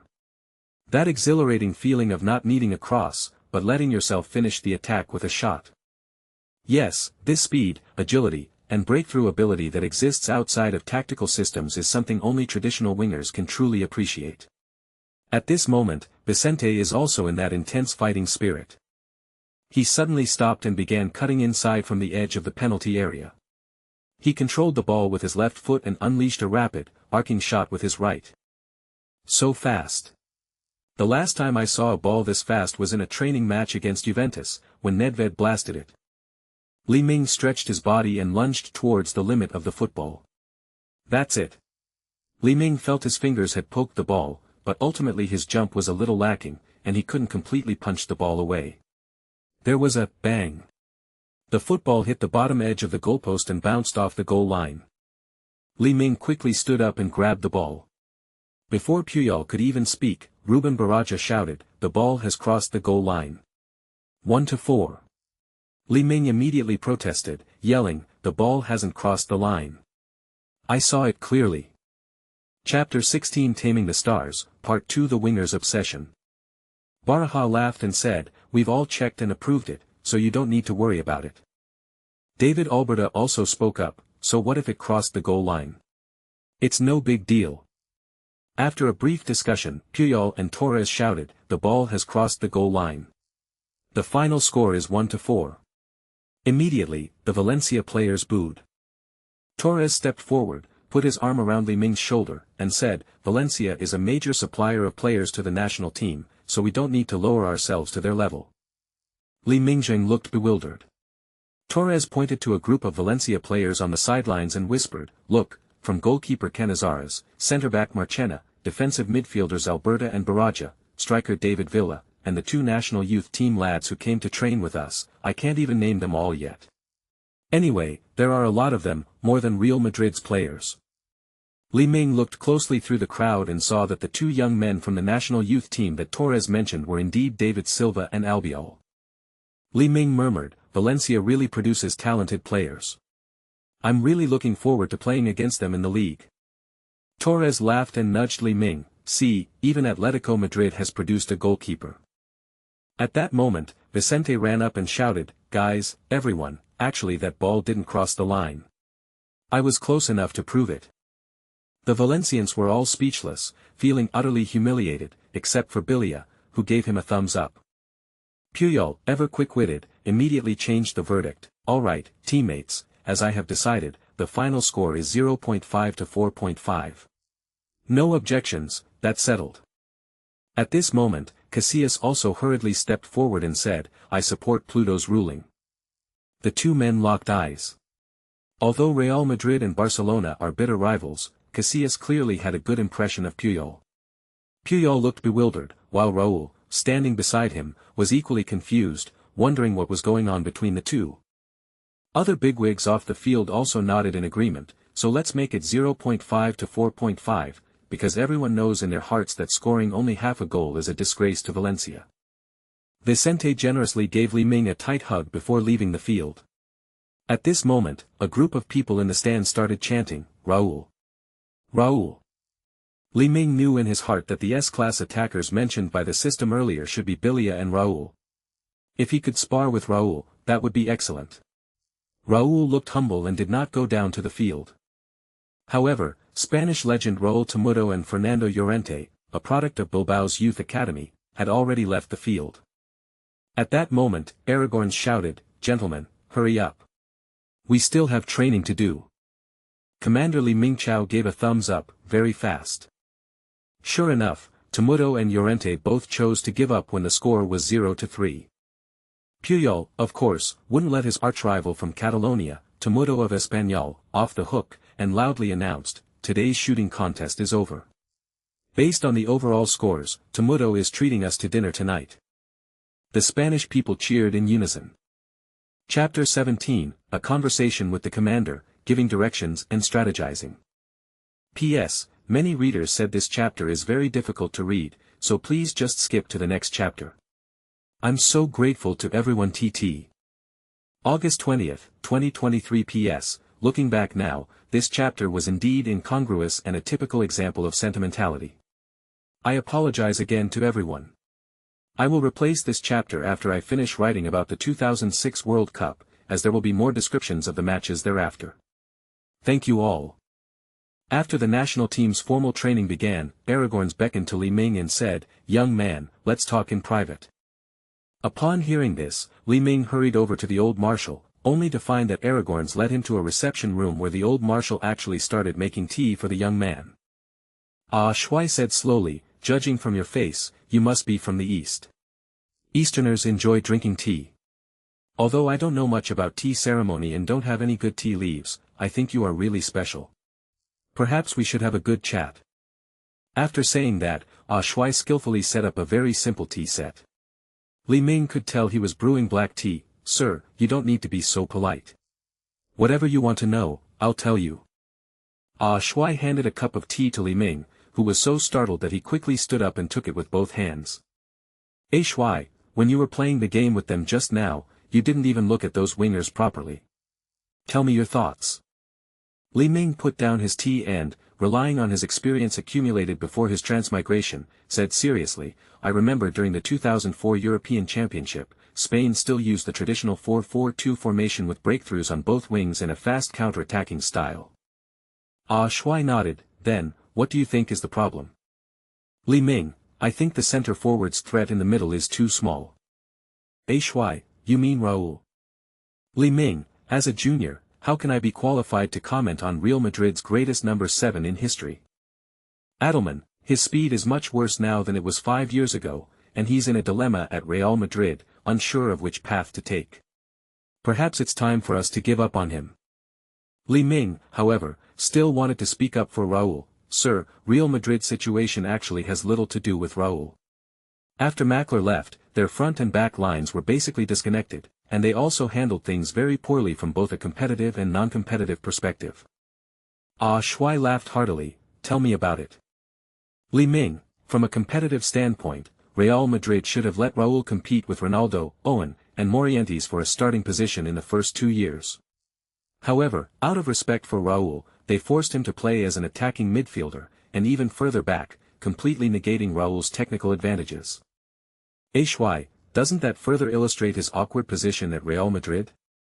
Li Ming, "You can't blame him. The club doesn't have a better defensive midfielder. Raúl hasn't been playing as the striker for a long time. Over time, the striker's instincts will be lost. In recent years, he has scored no more than 10 goals per year for the club, which is a real pity." Shuai, "Didn't Real Madrid later send Owen and Morientes away?" Li Ming laughed heartily. "When Ronaldo is sometimes injured and sometimes overweight, it's difficult for anyone, let alone Raúl, to keep Real Madrid competitive. Coach A, so, how do you think I should use Raúl in the national team?"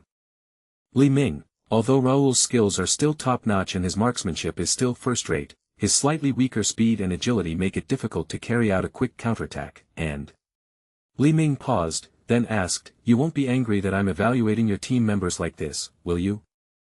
Chapter 17, Conversation with the Commander, Giving Directions and Guidance. Shuai laughed heartily. "Speak freely."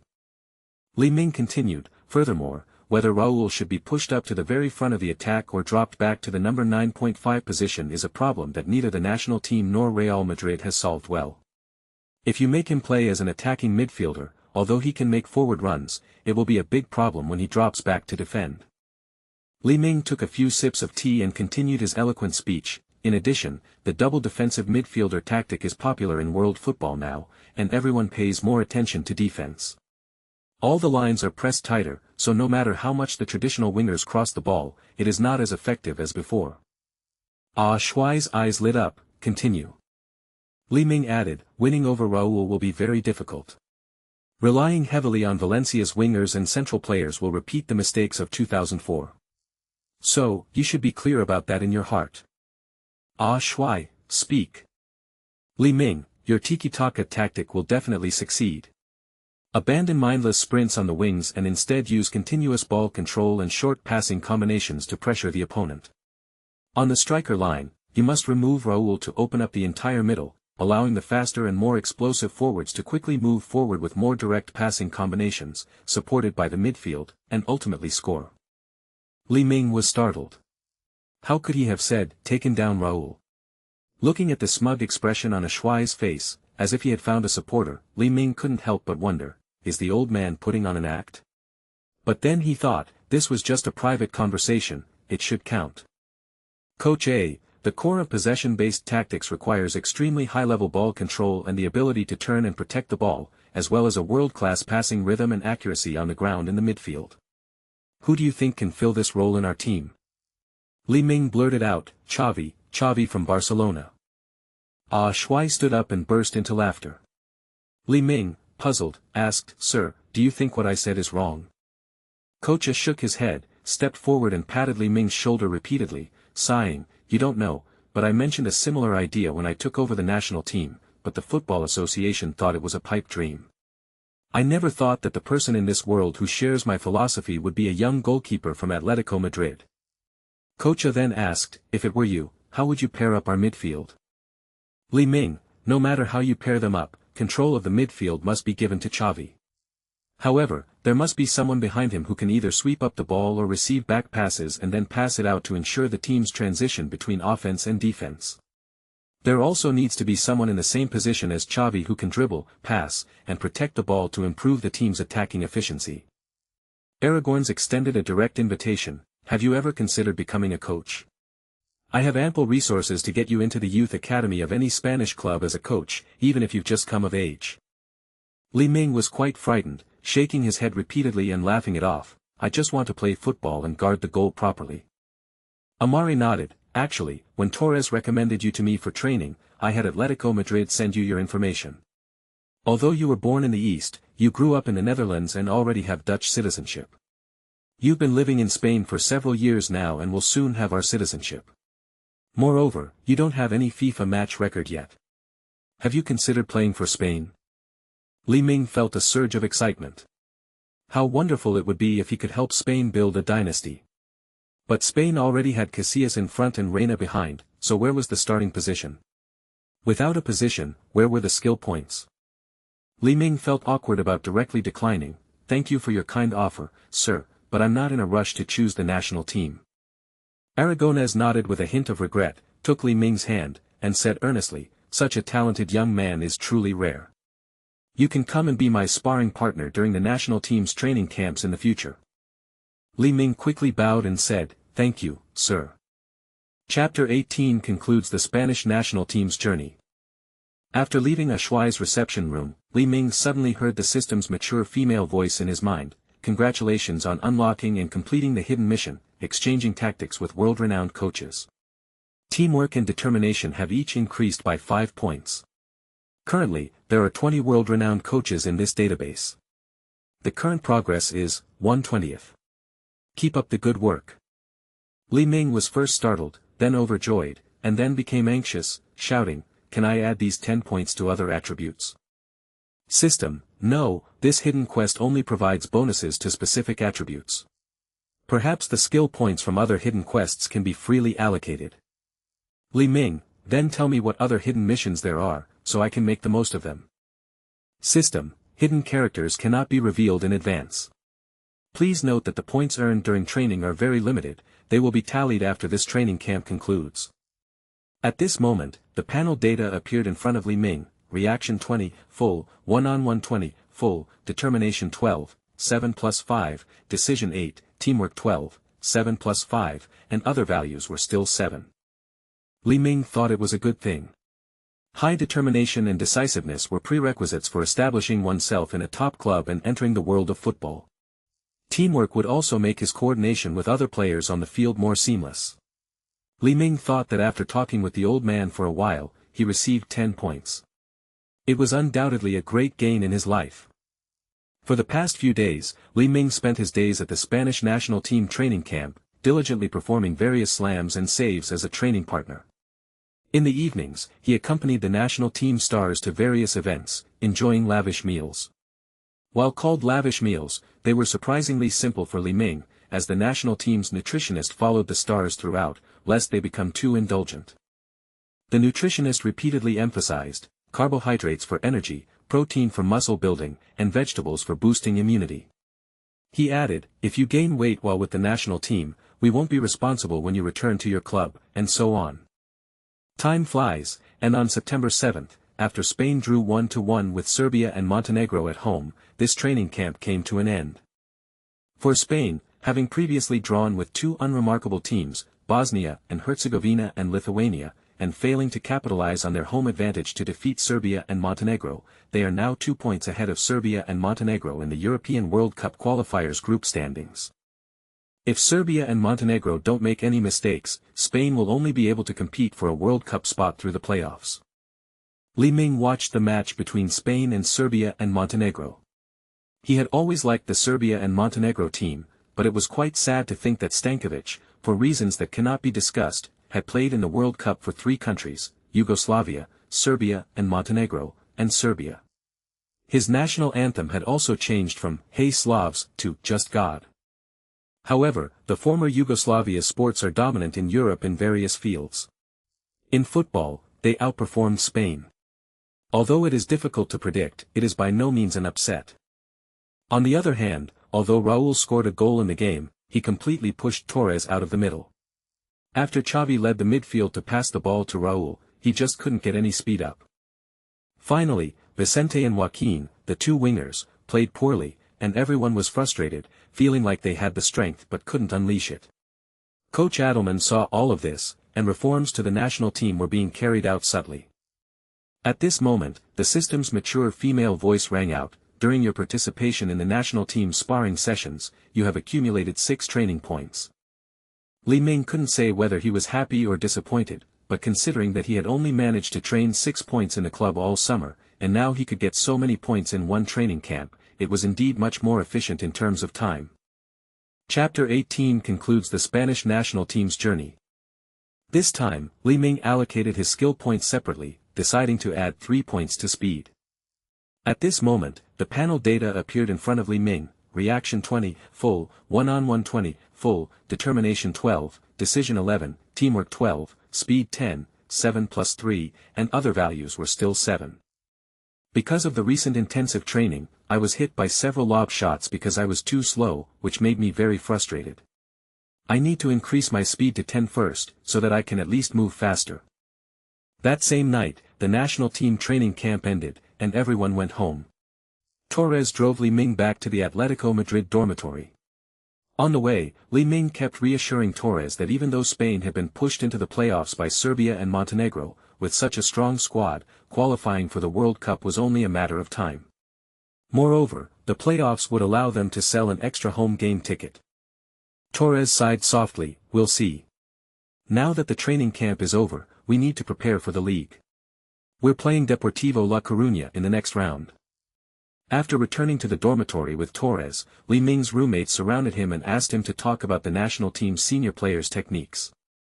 Li Ming also shared his experiences without reservation, describing in detail how he coached Villa, Vicente, and others.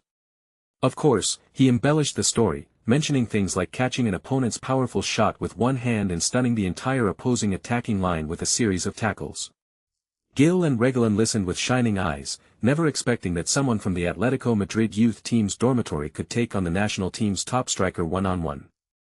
Bernal was filled with envy, jealousy, and resentment, but he had to admit that Li Ming's demeanor had changed a lot recently. He was no longer the naive boy who had to retrieve the ball from the goal in the U18 team. He knew in his heart that he could no longer compete with Li Ming.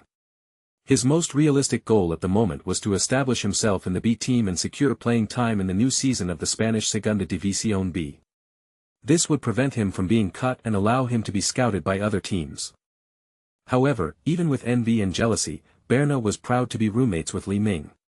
In the team, it was common for the best to become idols. At this moment, Bernal said, "Alright, let's take out the gift to congratulate Li Ming." Gil took out a trophy from the closet. The base looked like a pile of ore, but a gold ball was inlaid on it. Although it was only plated with brass, it shone brightly and was very eye-catching under the dormitory lights. Li Ming was deeply moved. This was a replica of the Ballon d'Or trophy.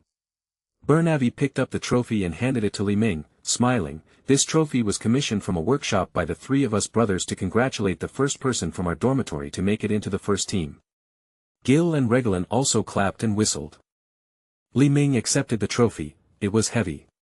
The base of the trophy was engraved with the words, first team player of dormitory 9 to 12, Atletico Madrid team, Li Ming." Li Ming was so excited that he couldn't speak for a moment. After a long while, he finally managed to say, "If I become rich and powerful, I will never forget you." The other three were also completely bewildered when they heard this stilted Eastern language.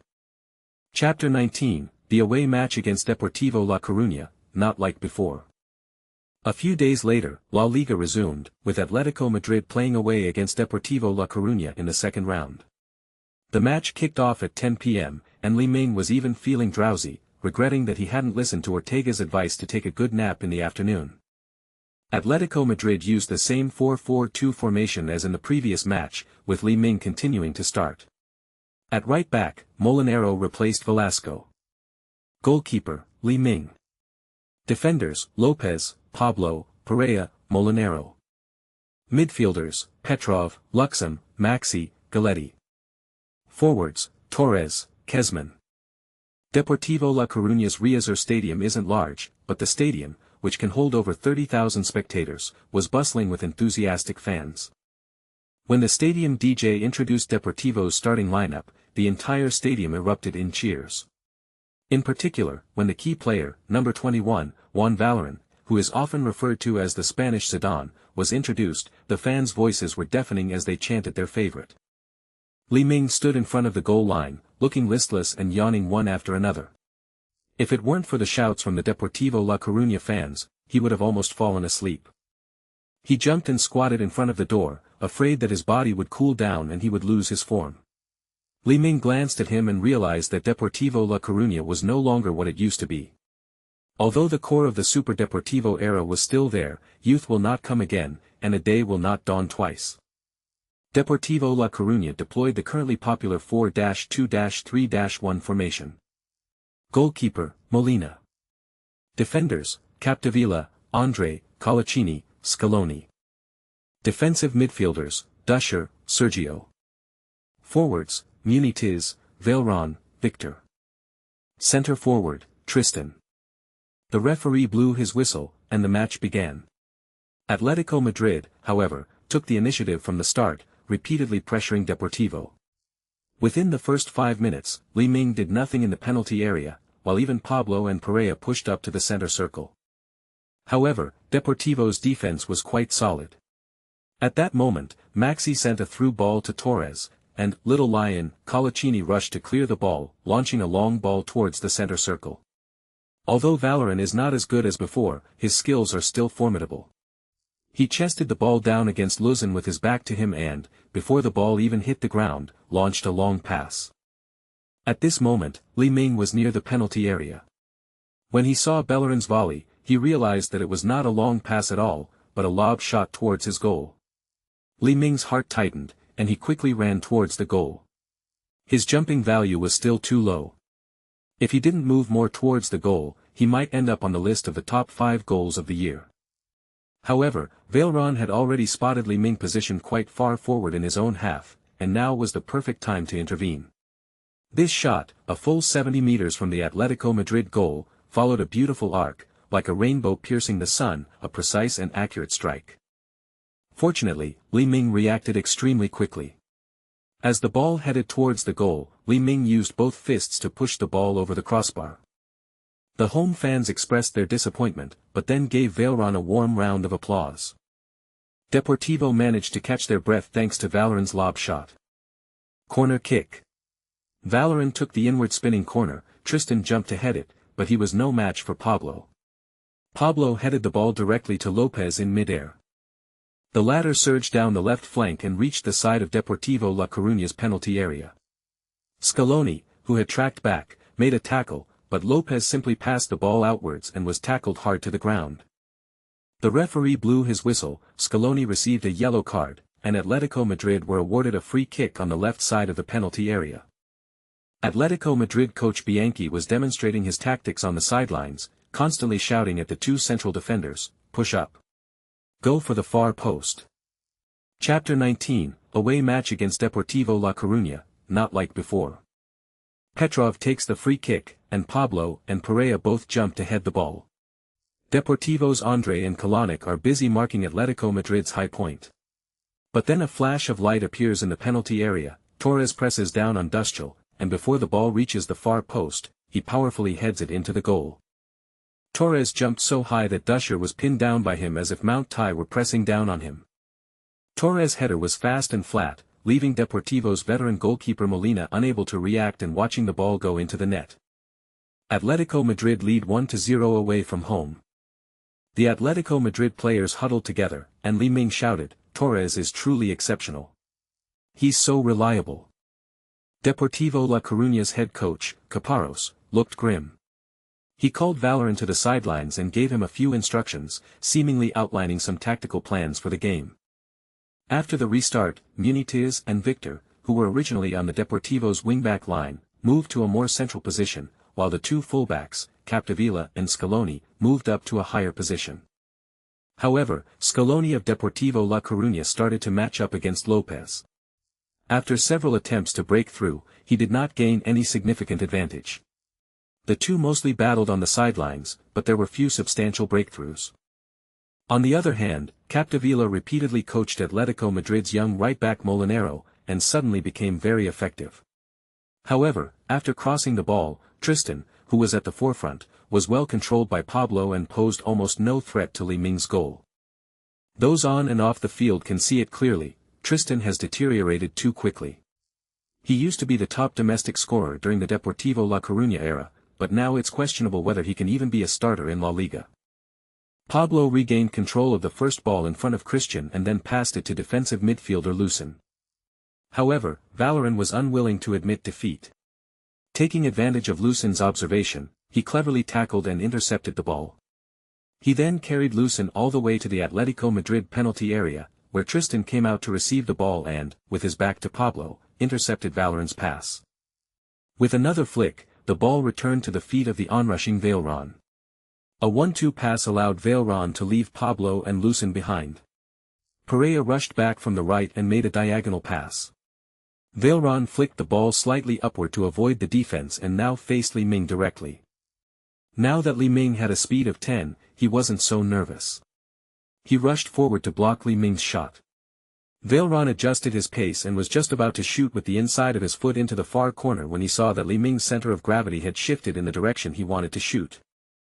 Valérón wondered, can Atletico Madrid's goalkeeper understand my thoughts? Or am I just getting old and my movements are slowing down? Valérón took a long stride, quickly restarting the ball, thinking he would create space by getting past the goalkeeper before shooting. However, Lopez on Atletico Madrid's left flank had already quickly retreated to the center, leaving Valérón with no choice but to force a curling shot towards the far corner. Li Ming quickly dove to the side, blocking the ball with his left hand and then using his upper body to hold it down. Valérón stood still, and Tristan and the others behind him had no intention of attacking again. Li Ming quickly threw the ball to Molinero on the right wing, who then launched a long pass directly to Torres in the attacking third. The Golden Boy quickly started his run, and the Portuguese centre-back André could not stop him and could only pull Torres down from behind. Atletico Madrid won a free kick in a good position just outside Deportivo's penalty area. During this period, Petrov has gradually become the first choice for direct free kicks in team training, and he naturally stood in front of the ball at this time. A run-up, a direct shot. Petrov's free kick was like a cannonball, whistling past the wall and heading straight for the left side of the goal. Deportivo goalkeeper Molina dived to the side to save, punching the ball away. Before his own defender could contest the second ball, Maxi turned and executed a sideways bicycle kick, shooting towards the right side of the goal. Colaccini and Scaloni slammed into the goal, barely managing to block the shot on the goal line.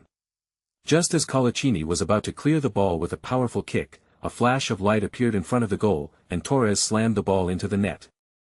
The TV commentator was shouting wildly, "Fernando Torres. It's him again. His second goal has put Deportivo in dire straits." Torres was also extremely excited, ran to the sidelines, and performed a smooth and handsome knee slide. 2-0. Atletico Madrid take the lead away from home. After the restart, the remainder of the first half was relatively uneventful. Deportivo's Victor and Tristan had several weak shots that Li Ming easily thwarted. The home fans, however, continued to cheer for Deportivo without reservation, their powerful songs echoing in the night sky, seemingly reminiscing about past glories. Chapter 20 Never Give Up. Bellerone's Obsession. During halftime, Torres said to Li Ming, "You don't know, do you? The players on the other side, Belleron and Capdevila, used to be my teammates." "Huh. I always said that our horse racing team produces talented people, but I just don't know why they left."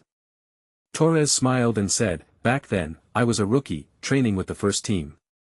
They were also very young and were hailed as the future of Atletico Madrid. However, we were inexplicably relegated one year, and those who could find other opportunities left." Li Ming nodded repeatedly and asked, "You must have been a young genius sought after by many wealthy families back then, why didn't you leave?" Torres laughed and said, "I can't help it, I only like Atletico Madrid."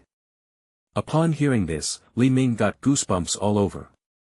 He hoped that Atletico Madrid would always cherish Torres. After halftime, in the tunnel leading back to the field, Argentine Scaloni had already put on a long-sleeved tracksuit. It turned out that he had been substituted at halftime and ridiculed by the head coach, and his mood was now extremely low. Li Ming silently walked forward, looked at the Argentine head coach who had ultimately achieved great success in the era before his own transmigration, and chuckled. Scaloni looked blank and waved his hand, indicating that he didn't want to talk. Valerian stared at Li Ming's oriental face, lost in thought. It turned out that after playing a friendly match against Orient in the first half of 2005, representing the Spanish national team, he hadn't received another call-up from Aragonés. Could it be that his substitution for Xavi in that match against Orient had become his swan song for the national team? At the start of the second half, Scaloni was substituted by veteran captain Romero, and Sergio was replaced by young striker Ruben Castro, switching to a 4-4-2 formation with two forwards. With the home team trailing so far, the head coach naturally wouldn't allow it. A few minutes passed, and Deportivo's performance remained lukewarm, but Valerian's fighting spirit grew stronger. Behind the two strikers, he frequently sent the ball behind his back, and Pablo and Perea on Atletico Madrid's side gradually felt the pressure.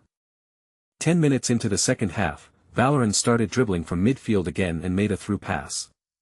Although Tristan was reluctant to run, he saw that his junior Castro had already rushed behind Pablo, so he also made a great forward run to receive the pass. Pablo tried his best to block Castro, but Tristan squeezed past Pablo by overcoming Perea. Tristan was in a difficult position being sandwiched between Atletico Madrid's two centre-backs, and he took a shot that went straight for the bottom right corner of the goal. Li Ming routinely dives to catch the ball, nothing difficult. Belleron saw that the tall and strong Tristan was now unable to run on the wing and was struggling to hold his own in the middle, and couldn't help but feel sorry for him. But as long as he was his teammate, he had to provide him with good passes. He gave Tristan a thumbs up, while the latter looked completely bewildered. However, with Atletico Madrid leading by 2 goals, midfielders Luzin and Maxi were less active, which Li Ming found dismal. Petrov and Galletti on the wings made occasional runs, but their efforts were unremarkable. Belleron once again broke through Luzin's defense and dribbled the ball all the way from the middle. Pablo glanced at the distance and saw that Muniz, Victor, and Capdevila of Deportivo were all running towards their own penalty area. If those guys from Luzon didn't come back soon, the backfield would be much weaker. Chapter 20 Never Give Up. Belleron's Obsession. However, Belleron single-handedly led the entire Deportivo's attack. He first passed the ball to Muniz on the wing, who easily controlled Atletico Madrid's right-back Molinero. With a change of direction and acceleration, he directly cut into Atletico Madrid's penalty area. Perea immediately moved up to cover, and Muniz, seeing the Colombian giant coming on strong, cut the ball off with his left foot and sent a half-high cross with his right. At this moment, there were even more Deportivo players than Atletico Madrid players in front of the penalty area. Bianchi was so angry on the sidelines that he stomped his feet. Valleron surged forward from the back row, and while Pablo was busy marking Cristiano and Castro, he didn't stop the ball and fired it directly into the bottom right corner of the goal. He shouted in his heart, "Goal." Looking at Li Ming again, he had already rushed towards the line of the ball. It seemed that as soon as Belleron had the idea of shooting to the bottom right corner, this guy started to lean in the direction of the shot. Li Ming leaped out like a fish, his right arm outstretched, blocking the ball with one palm. Unfortunately, there was no teammate to protect him at the second landing point. And he was still lying on the grass, only able to look at Lopez, who was still rushing back to help, and wink at him, "Hey, come and help."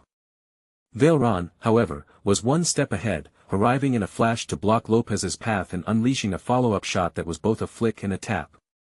The instant Belleron shot, he was stunned, staring in disbelief at his feet, the ball on his feet, and the hands on the ball. More accurately, it was those hands wearing goalkeeper gloves. Yes, Li Ming got up from the grass and quickly judged the direction of Valleron's follow-up shot. He then saw Valleron's posture, with his left leg slightly bent and his right foot lightly flicking the ball, and judged that it was a clever shot. Since the power was not great, he might as well just pick it up. Li Ming made a sudden move, snatching the shot from Belleron's foot and catching it in his arms, holding it close to his chest. Valleron is undoubtedly a master of midfield in Spain, having seen countless goalkeepers, including many with incredible reflexes yet a touch of absent-mindedness. From Kahn of Bayern Munich and Dida of Milan to Barthez from Manchester United to Marseille, he's seen it all. But he's never seen a goalkeeper who, after already going down, quickly gets up to precisely block a follow-up shot and simultaneously clear the ball away. The entire save was incredibly smooth, even I have to applaud this young Atletico Madrid player. Not only was Belleron stunned, but the Atletico Madrid defenders were also dumbfounded. Pablo was the first to react, going over to pat Li Ming on the head as encouragement. He then whispered, "Ming, it's not dead yet, hurry up and get this thing out of there." Li Ming, of course, knew this, so he bypassed Belleron and threw the ball to Lopez. Unexpectedly, before Lopez had even taken a few steps, Deportivo's veteran captain Romero came up and physically challenged Atletico Madrid's left-back. During this period, Lopez had almost developed a physique like a steel plate, and he squeezed and pushed the ball forward on the left flank against Romero. Petrov kept moving forward, raising his hand to ask for the ball, but Lopez was too tightly marked and couldn't pass it to him. At this moment, Deportivo's defensive midfielder Duscher, who had been playing a frustrating and unsuccessful game, also rushed over and joined forces with veteran captain Romero to gang up on Lopez. The two muscular men relentlessly tackled the technically gifted Lopez, leaving Atletico Madrid's left fullback completely bewildered.